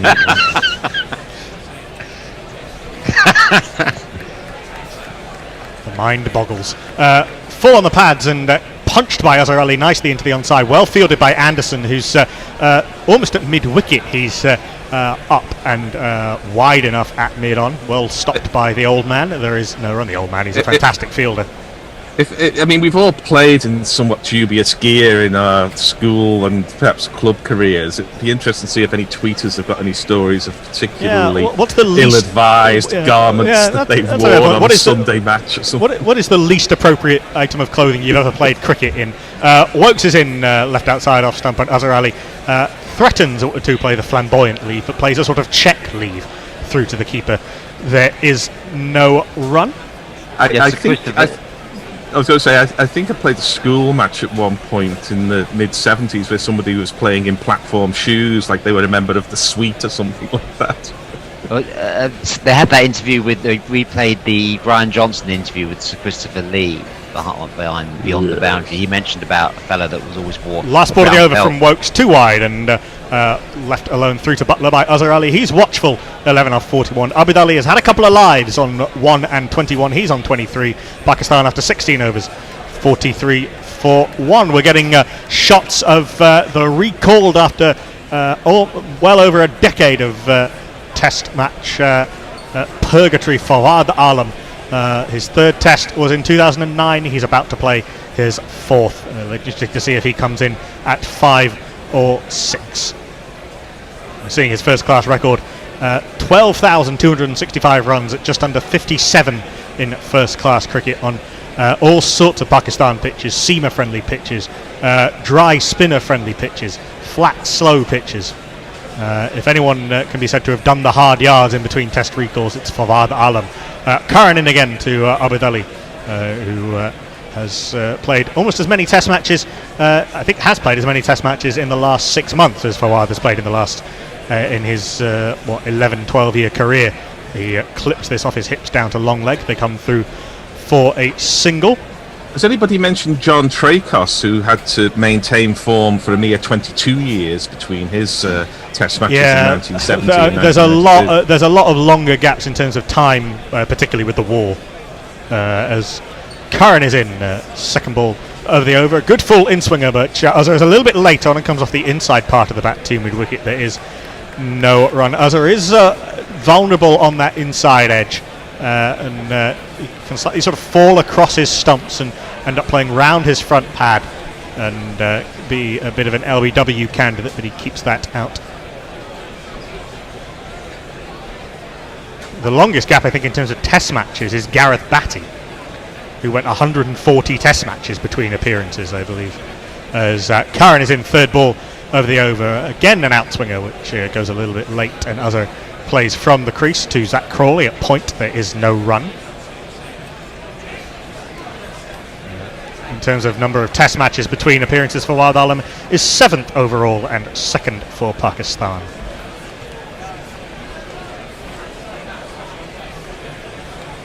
Sam Curran mops his fevered brow as he gets the ball flung back to him. He's had a little bit of a haircut. The back and sides looking a little bit less unruly. It's almost a pudding bowl cut that Sam Curran has as he's in full, and Azhar drives but with no real power or attempt to hit the ball hard, and up to Anderson at mid. Off it goes. There is no run.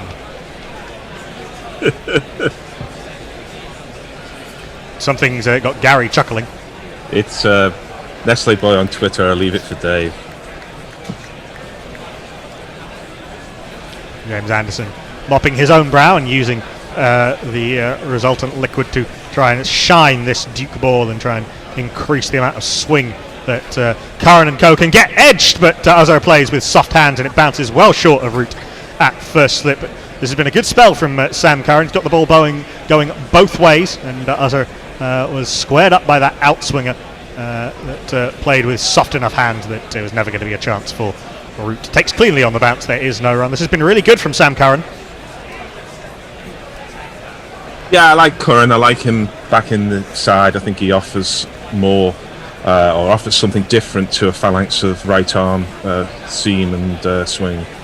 Last ball of the over from Curran, back of a length, and Uzzer clips to Dom Bess at square leg. There is no run. Good probing over from Sam Curran, and just one run off the over, in fact, Pakistan. After 17 overs, 44 for 1, and let's see what Gary found so funny from Nestlers. Well, Nestlers has said he once umpired in his dad's donkey jacket that had Wimpy on the orange patches on the back.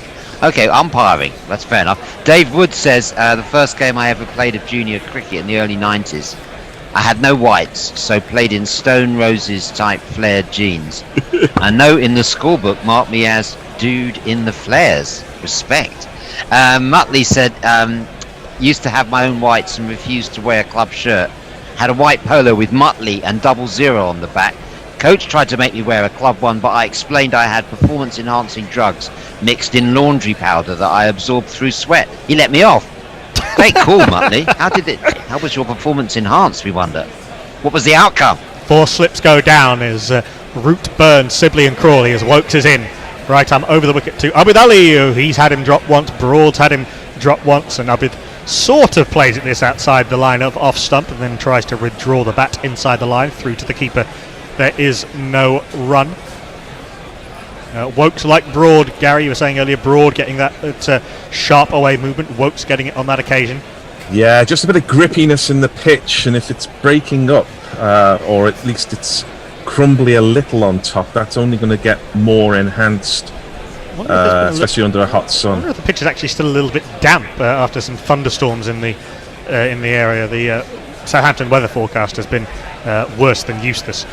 This is straighter, and Abid Ali plays it up to Anderson at mid-on. There is no run. Oh, take it from someone who grew up 400 yards away from the coast. Weather forecasts don't work when you can smell the sea. I don't know how close the Rose Bowl is to the sea. It's not particularly close to Southampton, to be fair. No, I think it's pretty close to the sea, though, because when you go down there, you seem to be weaving in and out of little islets and stuff. In comes Wokes, strikes Abid Ali. You can tell by the fact that Abid Ali is walking away to square leg and down on his haunches, precisely where Chris Wokes has hit Abid Ali. Tingling balls, been hit in the groin. No one showing sympathy for my tenderloin. Nope, not even his captain, Azhar Ali grins at the stricken Abid Ali, who goes down, cursing his luck. Zipped a little bit off the pitch and direct hit. There is no run. Warren's been in touch on Hot Mic, because obviously you can download Hot Mic and sync up your coverage and pictures, and says so we only, referring to the 2 drop catches, says so we only have one person behind the wicket who can catch, and he's in New Zealand. Stokes has dropped a couple of slip catches. All slip fielders do drop catches. I think from again the stats, fielding stats are remarkably hard to come by in cricket. It's remarkable that we don't really have proper fielding stats readily available to the public, but I think the global average has hovered between 75 and 80% for basically all of Test's history, depending on it'd be interesting to see a record of drop catches, wouldn't it? We don't have that information.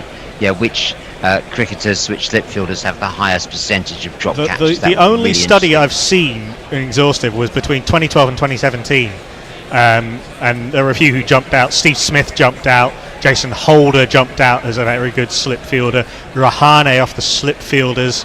There are a few others, I can't remember the exact name. Charles Davis is a statistician, but he had to do it all manually, going through Cricinfo ball by ball data.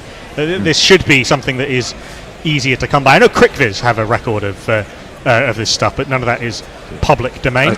I think one of the other reasons why Australians, in my mind's eye anyway, have such a good record slipping is that the sun is usually quite bright in Australia, and I think sighting that ball as it comes off the edge in dull, overcast conditions against a crowd background can be quite tricky in England, where I suspect it seldom is in Australia. Yeah, also, there are a lot of variables with slip catching, but it doesn't seem right to me that there are many techniques to do something which really is a repetitive thing. The ball is travelling that same distance from roughly the same point.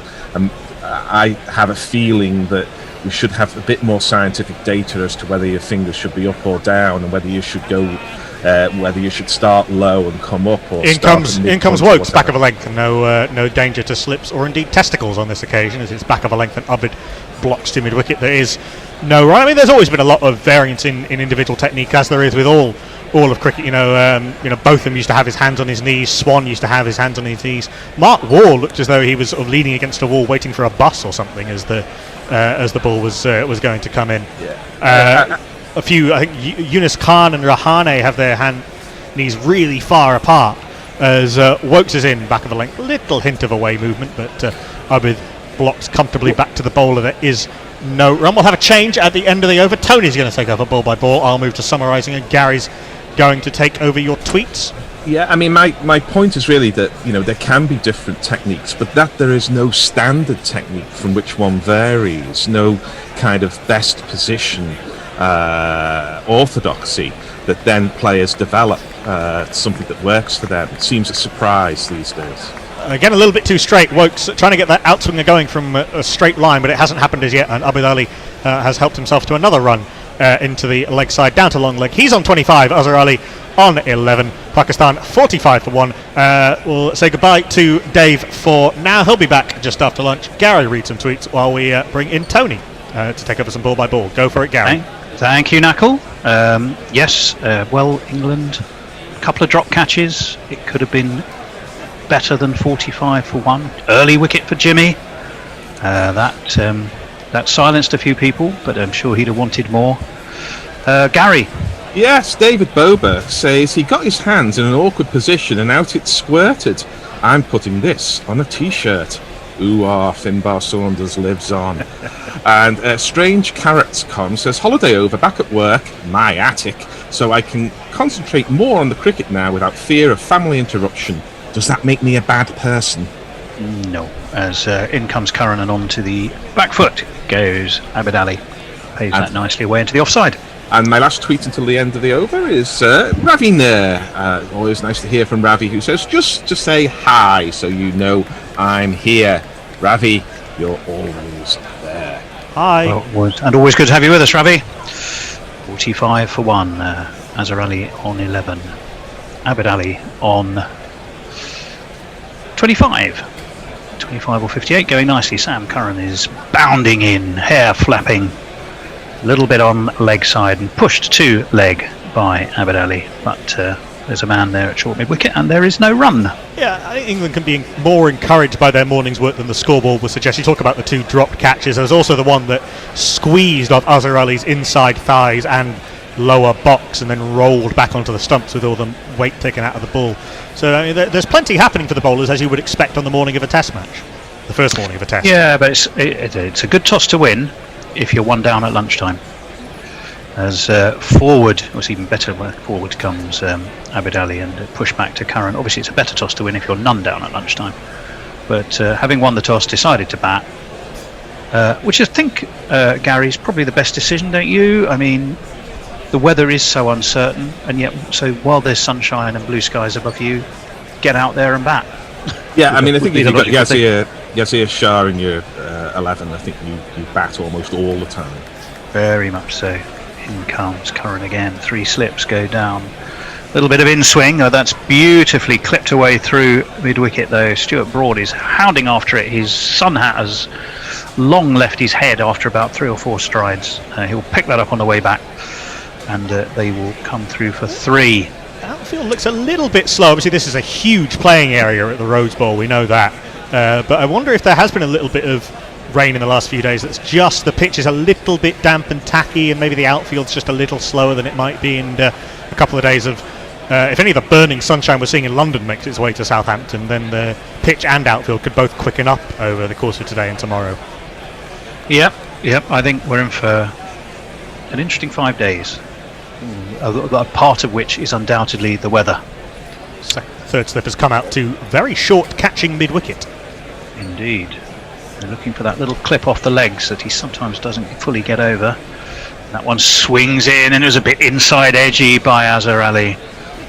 He got away with it, but it didn't look the most convincing of defensive strokes. Got a duck, of course, didn't he, up at Old Trafford in the first innings, LBW to Wokes. And wouldn't you know it, although he made 18, he was out LBW to Wokes in the second innings as well, was Azhar Ali. Yeah, so, it's a big issue for him, that full wall swinging back in. He gets, his head falls outside the line, he ends up playing round his front pad. And I think Sam Curran's just been encouraged to bowl straight by this field, which is a good move, I think, from England. But he's also getting a little bit of in-swing. We'll see what he does with this. He's coming left arm over the wicket, clipped nicely off his legs, and down to long leg. They will take a single. That's actually, although it went down to long leg and it was played really nicely, that's, I think, pretty much the shot that probably the man at short mid-wicket is there for. They're just looking for that leading edge. That one he doesn't quite get over, because he does play a little bit across his pads, doesn't he, Knackle? Yeah, he does. He sort of, I think it's, maybe he just plants that front pad a little bit early, and then when he gets himself into an awkward position, particularly early in his innings. And Azhar Ali's been out of form over the last couple of years. He's averaging in the sort of mid-20s, I think 27 since the start of 2018, and only 11 outside of Asia, which for a player of his class and proven run-scoring ability is really quite shocking. Gary, we've got some tweets coming through. I ought to mention that Dr. Dan Diaper, you can follow him at Dr. Dan Diaper, has provided us with another of his sketches. Works his in, right arm over, 3 slips in place, one hand off the bat, flicked around the corner. Again down to long leg, they'll just take a single. A nice image here, rather different to what we're seeing in Southampton, but Mike Mihal Wood said, I used to play social cricket in Rochdale, sporting a tweed flat cap, like an extra from a Lowry painting. Or David Lloyd. Matchstick men and matchstick cats and dogs. He did. 50's up, by the way, for Pakistan. 50-4-1 with that little tickle around the corner.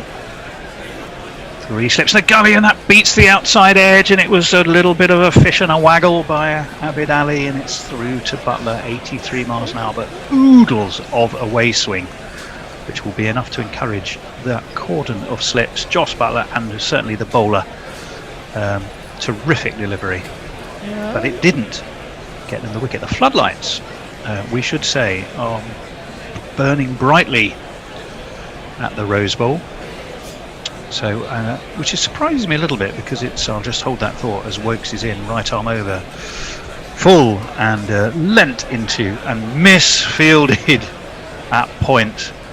Is that Dominic Bess? Dominic Bess, was it? I thought it was Bess.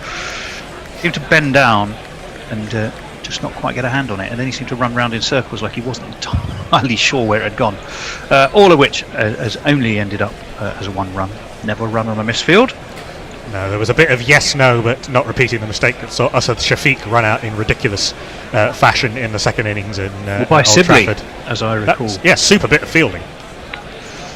Would the slightly more hefty Sibley rather than the slimline one have managed to execute that? I would want to know. I'd be quite intrigued to know. This one's full and clipped off his legs, but clipped straight to backward square leg, and there is no again run. When the ball's coming for 1. Sorry, Tony. Again, when the ball's coming into Azhar, it's jabby and it's inside half of the bat. Like he doesn't look entirely comfortable with the ball on that line. Yeah, they really need a kind of short leg for the inside edge that just pops up off the pad for I don't know that it's going to be caught there, but I think that I think the one thing that might do is stop him coming forward, but then he's not getting forward anyway. In comes Wokes again. That one's full, and it's away to Stuart Broad at extra cover, and there is no run. I'm also 51-4-1. I'm also not sure the pitch is you quick don't want enough. to take one of the slips away, but there's possibly first morning of a test, you've lost the toss. There's possibly a reason just to bring one of the more defensive fieldsmen in and have them stationed there for the little edge that goes onto the pad. Maybe the short mid wicket. Yep.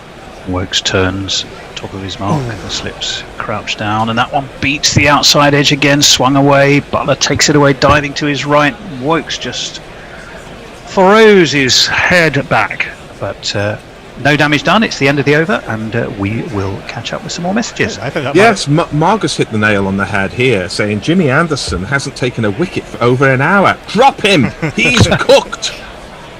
Poor Jimmy. So there's the view from down under. We're just seeing some more tweets coming through here. There actually aren't that many. I sometimes wonder whether this phone picks them all up, but we're also seeing a photo of yourself there on Twitter, Tony, and Dave Brook and one or two other denizens. The bear is there, and it's, I think, from Malahide when you're over in Ireland. Halcyon days. Oh, happy days indeed. Change of bowling. Days indeed. Change of bowler and a jingle. There you go, jingle him up. Good idea.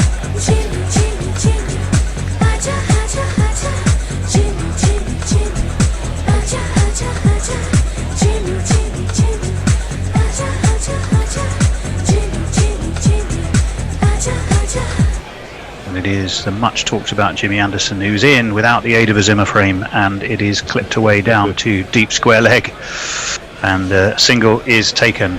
So Abid Ali moves on to 30, Azhar Ali on to 13. Yeah, that picture was actually taken in a motorway car park on the way to Ireland. Sadly, we don't have sort of the castle at Malahide or the beautiful seafront or any of those things, or even the cricket. No, or our Airbnb with its millions or of our pictures, Airbnb, no. with its millions of pictures of Jesus. 52 for 1. We're in the 21st over. The venerable Jimmy Anderson is there. Bus pass in his back pocket, and in he comes again. 3 slips go down, and it's a little bit on leg sump. Azhar Ali was forward. I think he was looking initially to do something a little bit more aggressive than what he ended up sort of dead batting it, having come some way down the wicket, and it was away to mid wicket. I think he started off thinking he was going to be a little bit more aggressive there somehow, Knuckle, and sort of checked himself, probably wisely. Well, it's that brilliant length that James Anderson had. It's not quite drivable. It's there, it's not there. He's not sure which way the ball's swinging. He's out of form, he's out of runs. Well, in he's going to be again. And this one is driven, but driven to backward point, and there is no run. 81 miles an hour. See, that was quite a long way outside of the man there. Quite a long way outside off stump, and Azhar's sort of walking to the driver. Anderson's just going to try and drag him across the crease with that outswing, drag him across the crease, and then get the ball coming back in, and see if Azhar does misalign himself, does get his head outside the line of off stump, and does fall over his front pad like we've been talking about. Yeah, I was going to say, he's reminded me a little of Pinocchio when he's missing one of his strings, because everything's sort of jaggedy and imbalanced with Azhar Ali at the moment. I'm a real boy!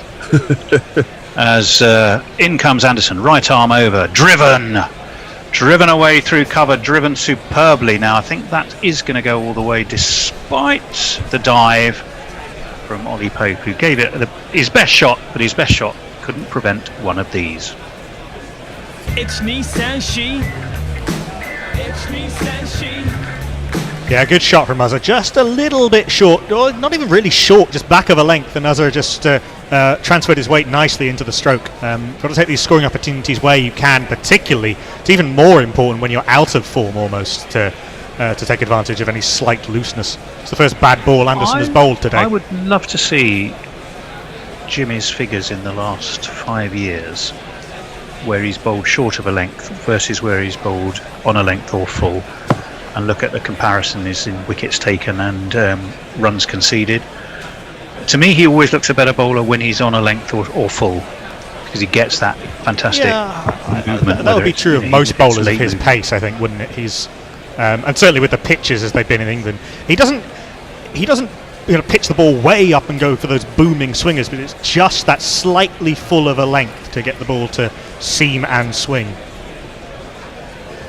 Well, he's going to continue. He's got 2 balls left of his 6th over. He's bowling to Azhar Ali. 3 slips are in place, and Azhar Ali whips this away, but straight to mid wicket. There's no run. He has a little doff of his cap or helmet, and woes for a walkabout. He seems to be busily talking to himself, doesn't he, Azhar Ali? He's looking like he's not been fluid yet in his 17.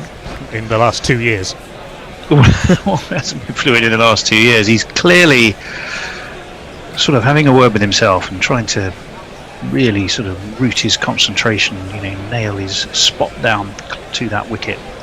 As Anderson's in, nicely left, big, high-armed lead, back well above his head. And there's no run, it's through to Joss Butler, 56 for 1. It was Carlisle Best was the man who used to commentate on his own batting, didn't he? He says, Best is 4, was just knocked into the offside, there's no run. I should say we've got some friends with us on Crick Tracker.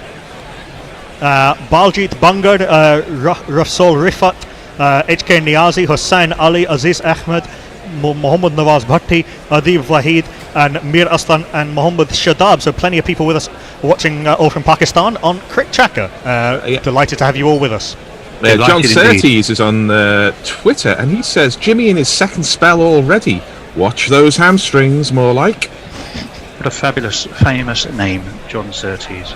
Yes, not the I know.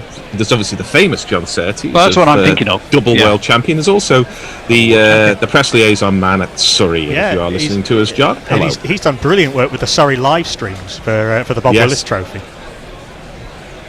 And Chris Wokes starts his run. His right arm over. He's in. It's a bit leg sidey. It's whipped away to that man at mid wicket.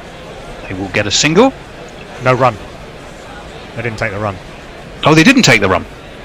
Oh, that surprised me. They seemed to set off. They must have turned around in fairly rapid order then. Yeah, I think so. Crawley's in at gully rather than full slip. No short mid wicket to Abid Ali, who doesn't quite have that same weakness in his game as Azhar Ali has had creep into his game. Yeah, it was a sort of shall we, no.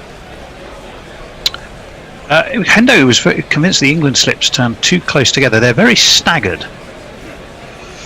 We'll come back to that in a moment as Wokes is in. That is also on leg side, and that is flicked away down to long leg, where it will be suitably fielded. This time there are definitely runs to the tune of 2.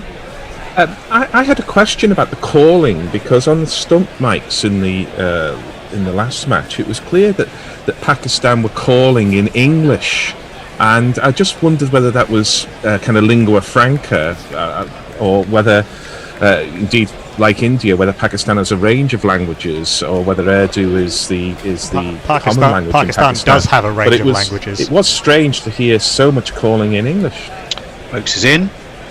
Again he's on leg, and again it's flicked away. This time they do take a single to mid-wicket as almost overthrows, and there's bodies flying everywhere, one of whom was definitely Stuart Broad diving away to his left. He half stopped the throw, and it was sort of tucked up behind him. Sees the funny side of it. Just on that, Pakistan does have a number of languages: Urdu, Punjabi, Sindhi, Pashto. Abid Ali and Azhar Ali are both from Lahore, and so both will be Punjabi and Urdu and English. But I think English is just the sort of the universal second language of cricket. Yeah, I'm sure it's as much that as anything. Could well be it. I mean, I'll just ask you a question actually, Knuckle, in a moment, as Wokes is in, and that one does take an edge, but it was pretty much along the ground. It's away between point and cover. They will get more runs for that. 61 for 1. Although I just say you do hear shabash, shabash quite a lot, don't you? You hear a lot from that. Pakistan. I've been really impressed actually with the way that Pakistan have turned the fact that there are no spectators, and the fact that the only people watching are your support staff and your teammates to their advantage. They had all of the non-playing members of staff non-playing members of the squad and all the staff being really loud in unison with the team. To try and create that atmosphere and G up their bowlers. It was I really enjoyed that.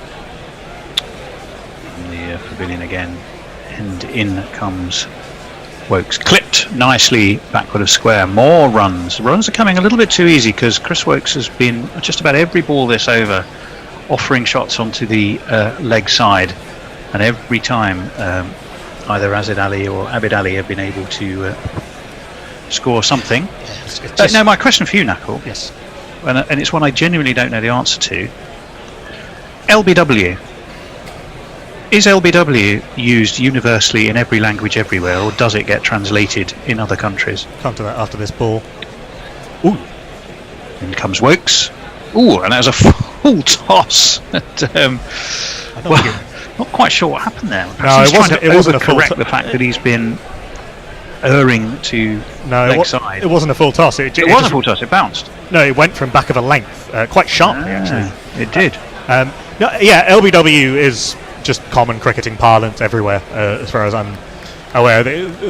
Nobody's tried to directly translate it, as far as I'm aware. We do have some tweets coming in from around the world while we're talking of different languages, and you must remember it's the height of the holiday season. Not everybody's been able to get away, but some have. And Derek Willis says, "Morning all, some light rain here in Maryland this morning, hopefully none at the Rose Bowl." Well, not yet. Not yet. Yeah. Wilfie says, "Thank God for guerrilla cricket, lovely commentary in the hot Greek sun." And he says, "Good tip to @Woolser73. So nice to hear the word being spread. Please do tell your friends. Whereabouts in Greece are you listening to? Please to us. We should say at lunchtime we're going to be having a guest on, Faisal Shah from Radio Pakistan, a former first-class cricketer himself and now a commentator, will be joining us at lunchtime. He'll be talking to Hendo. Very much looking forward to that. Jimmy Anderson will be taking up the attack in the meantime. 3 slips go down again, worked away to leg. Mid-wicket and mid-on converge, one of which was Stuart Broad again, who's so easy to identify in that big floppy hat of his. The other being Chris Wokes. I'd like to see how many Jimmy Anderson deliveries get hit to mid-on. One a season would be my guess. So I think that mid-on could move round to short mid-wicket and we could have another attacking fielder. Yes, England would be desperate to get an extra wicket ahead of lunchtime. They've got 20 minutes to do that. Anderson's in again, and that one is just slightly short. Hazar Ali looking to cut. The ball was past him and into the gloves of the much maligned Jos Buttler. I know Messi Jez has been on a Buttler count. Last time I looked on Twitter, he had him at -8.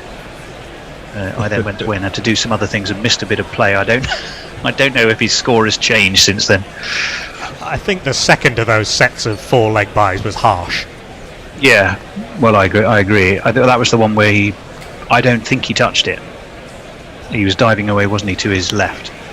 As Wokes is in. That was again not a great shot from Azhar Ali. He just seemed to have quite squared up and sort of just about both pads were in play in front of the stumps. And he was well back in his crease, but he managed to get some bat on it. But it didn't look particularly pretty or convincing. No, that's what I was talking about with Anderson drawing Azhar Ali across to off stump. His feet aren't moving properly. He's a little bit hesitant. No, you're absolutely right. 62 for 1 from the hotel end. In comes Jimmy Anderson forward. Much more correctly this time comes Azhar Ali, and there again is no run. He's the 23rd over. Seeing a few of the Pakistan non-playing members of the squad. We'll see a few of these guys in the T20s. Wahab Riaz, Mohammed Amir, and a whole bunch of others doing a little perambulation. Or they've just got their lunches, I think. I've done that walk several times. You come out the back of the hotel and then you walk around the ground. I mean, literally, it's just such a great place to stay and watch cricket with the hotel right there. Anderson in, late swing, too late to really trouble the batsman, and taken shoulder height, pretty much in front of first slip by Jos Buttler. And again, there's no run. Had a bit of a poke at it. Typing Shan has hit my half volley to the fence by saying English is the universal second language for cricket. Certainly true for Australians and Kiwis. Budum and indeed Tish. Whereas Urdu is what you get at a hairdresser's in Liverpool. So once again, in comes Jimmy Anderson. 3 slips go down, and it's away to backward point. There is no run. Played that nicely as well, did Abid Ali. And who does just look that much more solid to me. He does. Gits and Gratz says, didn't wear any strange attire for a cricket match, but I did once forget my box. Had to use makeshift protection, so I found a load of leaflets advertising all the local attractions in the clubhouse. It's not for me to say if that is ironic. One of the very first school matches I ever played, someone on my team didn't have a box with them and used a maths textbook.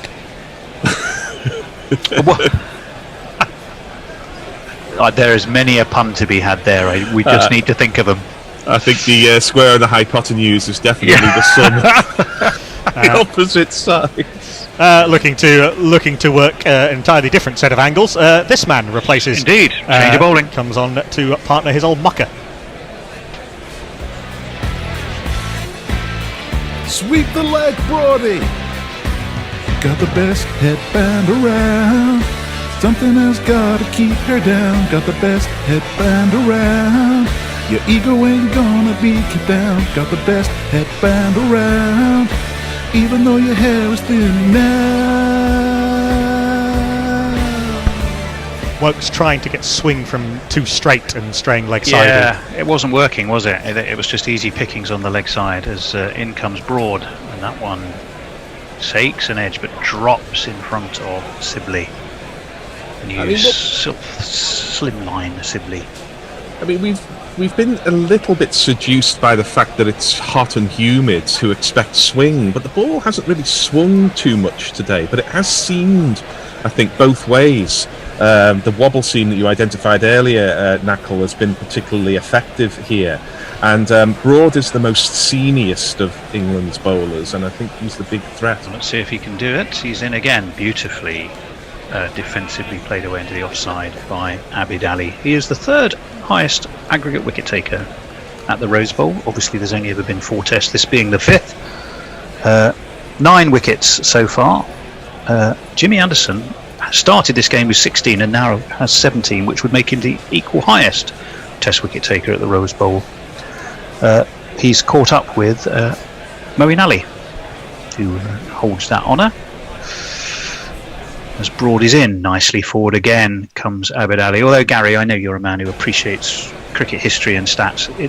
Stats accumulated over just 4 tests don't really tell much of a story. No, it's not the greatest of sample spaces, is it? So, yes, a decent spell, 3 wickets in an over, as I think one of the county players in the county match does 3 wickets in an over, wasn't there? I can't remember who Yes, it would have. Was it Kyle Abbott? No, it was the Glamorgan man. Broad in, beats the outside edge of Abid Ali. What a ball! And I think he must have been on the phone or in some kind of telepathic tune with Knackle, because that could barely have proven the point better. Yeah, it was that seam movement. It was Ryan Higgins, of course, late of Middlesex. Higo, what a player! Yeah, every time I hear about Higo, I get upset. Hold that thought that one of those showers that has been threatened has indeed come, and the sword of Damocles has been dropped, and for at least a little while, we have no idea how long, rain has stopped play. Just as Hendo predicted. He did say, if you wind back your YouTube video or your Facebook video, you will hear him go, it is going to rain at some point. It will wait until Tony's on comms. They stop playing bloody cricket! If Tony Bishop comes, they stop playing bloody cricket. As soon as Tony Bishop is on commentary, we'll get the old super sopper out. A big, it's not a umbrella type thing, but it's certainly a big and movable and seems to be floating across the ground quite nicely. Well, they're on their way off. The brothers in arms. 3 brothers in arms, the 3 musketeers. Wokes, Broad and Anderson applauding one another off. Pakistan 62 for 1 when the rain fell. Shan Masood, he went early, just the 1 LBW to Jimmy Anderson, but Abid Ali quite convincingly on 33. Azhar Ali not quite so convincingly. His partner still with him. Anderson has 1 for 15. Broad none for 7.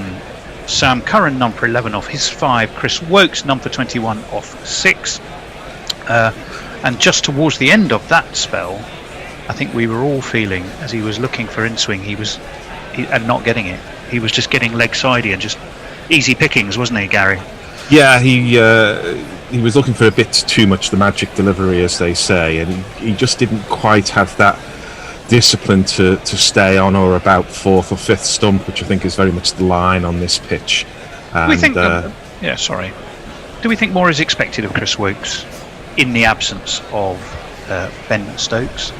With the bat, certainly. Obviously, he batted very well in the second innings. Old Trafford, he seems to have developed this new style where he stands quite leg side of the ball and looks to play through the covers, having been woefully out of form with the bat for a little while. I think with the ball, it's just Chris Woakes just needs to do what Chris Woakes does. He's been superb in England for the last 2 or 3 years, really, averaging less than Broad or Anderson. The interesting thing is he's actually done extremely well when Ben Stokes hasn't been playing.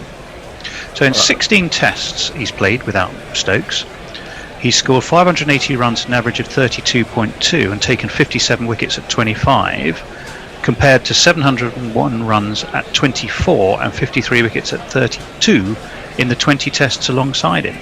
So from a purely averages perspective, not an aggregate runs perspective, he gets a better average run. He gets a higher average run rate and a lower, which obviously is good, wicket taking average. So in other words, his batting average goes up by more than 8 runs, while his bowling average comes down by almost 7. Small sample when sizes. he's playing without Ben Stokes. Small sample sizes again, though.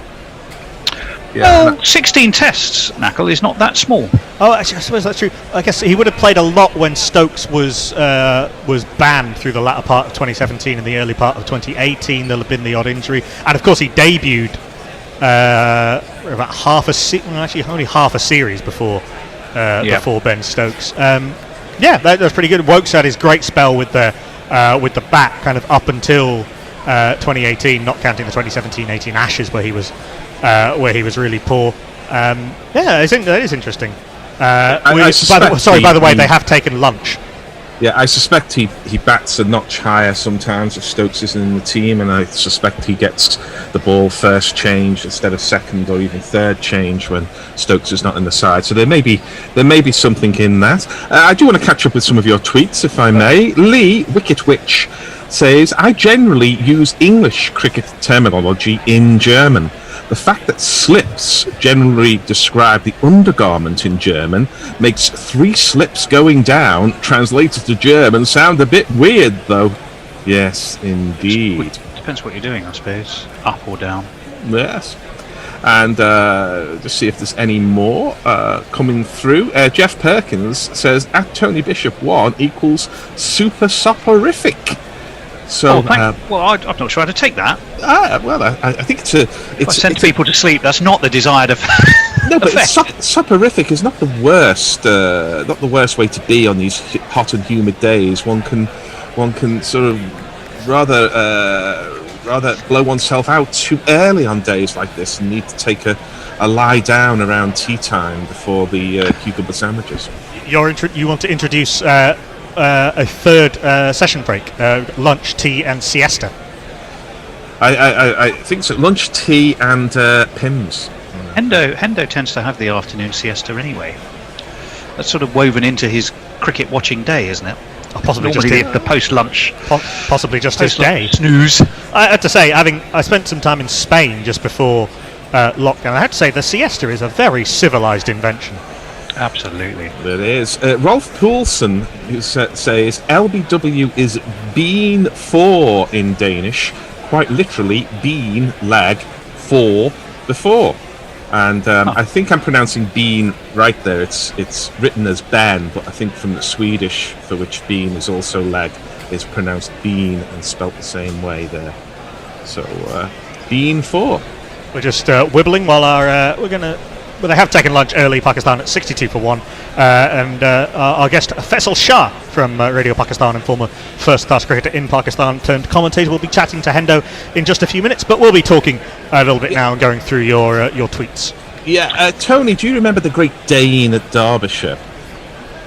Yes, remind me of his name. Ole Mortensen. Ole Mortensen, yes. Yeah, he kept running in and running in. He was the kind of seamer that perhaps you don't get so much around now, who you would give the ball to at 11 o'clock in the morning and would eventually hand the ball back to you at 3 in the afternoon, having bowled 27 overs, 12 maidens, 2 for 29 or something like that. Yep, I remember him very well. One thing I would like to just quickly get a gentleman's view on. So I think we've seen 2 catches go down in the slips. Hendo had said that he felt England's slips fielders were too close together. And certainly in the case of one of them, I think Sibley went for a catch that really should have been Burns's and sort of went across to take it right in front of Burns's eye line and between them, although mainly Sibley, I think they made a bit of a hash of it. Are England missing a trick? They could have 3 and possibly 4 wickets down now, and they've only got the 1. I think they might. Well, my view is almost always with slips that they should all step one step closer, and they should all be at least arms width apart. If they can touch each other at the end of their fingertips, they're standing too close together. In other words, there should be a full wingspan. I think that's saying that now. But they certainly, the ball dropping in front of slips drives me mad, and it would drive me mad as a bowler. To be fair, give yourself the chance. If the odd one comes too fast at you, it happens. But the number of balls that drop in front of the slips compared to the number of balls that fly over their heads, it must be a factor of 10 to 1. A further forward and further apart is the Gary Naylor. That's my view. Cri de coeur, isn't it? I actually think that Rory Burns was a slight victim of the fact that they are standing quite close. That came to him quicker than I think he was expecting. I don't think there's been any issue today with them not standing close enough. We've seen one that bounced in front of the keeper, let alone first slip. Well, Joe Root had one that bounced in front of him. But that no first slip in any kind of sensible position would have been able to take that. That bounced in front of where the keeper would have been standing. Those are going to. Well, he took it on the half volley. He literally took it on the half volley. I think it bounced a long way further in front of him than. Just watch it. Than you're suggesting. This is a different. We're seeing a different angle. We're seeing actually what you were talking about, Gary, with Ricky Ponting going down to his knees and taking the ball with his palms up. That's not something that English slip fielders are particularly taught to do. But I don't think they're standing too far back. I think they may well be standing too close. We'll seeing some analysis to perhaps back that up. Anyway, our guest is in the house. Shah Faisal is joining us. We'll let Hendo is going to come back on to have a chat with our man, ex-Radio Pakistan and former Pakistan first-class cricketer. And I hand over to our lunchtime interviewer, Hendo. Thanks very much, Nakul. Yes, it's a pleasure to welcome today a commentator from Radio Pakistan who played a few games in first-class cricket in Pakistan in the late 90s, early 2000s. It's Faisal Shah is with us. Do you prefer to be called Faisal or is it Shah? Which way round is it? You need to unmute yourself now, Shah. Yeah. Hello. Yes. Hi everyone. Yeah, you can call me. I'll go by Faisal. So you can Faisal. Okay. It's great to have you along. You're now based in America, is that right? Yeah, that's correct. And tell us a little bit about yourself. You played first-class cricket in Pakistan, as I said, towards the end of the 20th century, and then got involved with Radio Pakistan as a commentator. Just take us through how that all came about. Yeah, like every Pakistani child growing up, cricket was the passion. So started playing, got through the ranks, played for my state, Rawalpindi, at an under-19 level. I captained them. Went along, played first-class cricket and list A cricket. Ironically, I played my last competitive representative game when I wasn't even 20.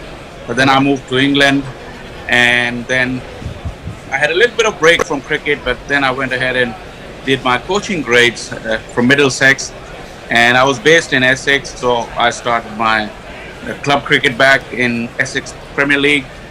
Played for Loughton Cricket Club for almost about 10 years. And then started coaching roles over there, went for the district coaching and kept involved with the game when I was in England. When I went back to Pakistan, when playing days were over, didn't find it fancied in coaching in Pakistan, so I went to the media and broadcast, worked for the state television for a while, and then since I've been working with Radio Pakistan, covering test matches, PSL, and all the games that started to happen since last year. So that's a little bit of a short story about my journey, but yeah, cricket is a passion, so love to be involved.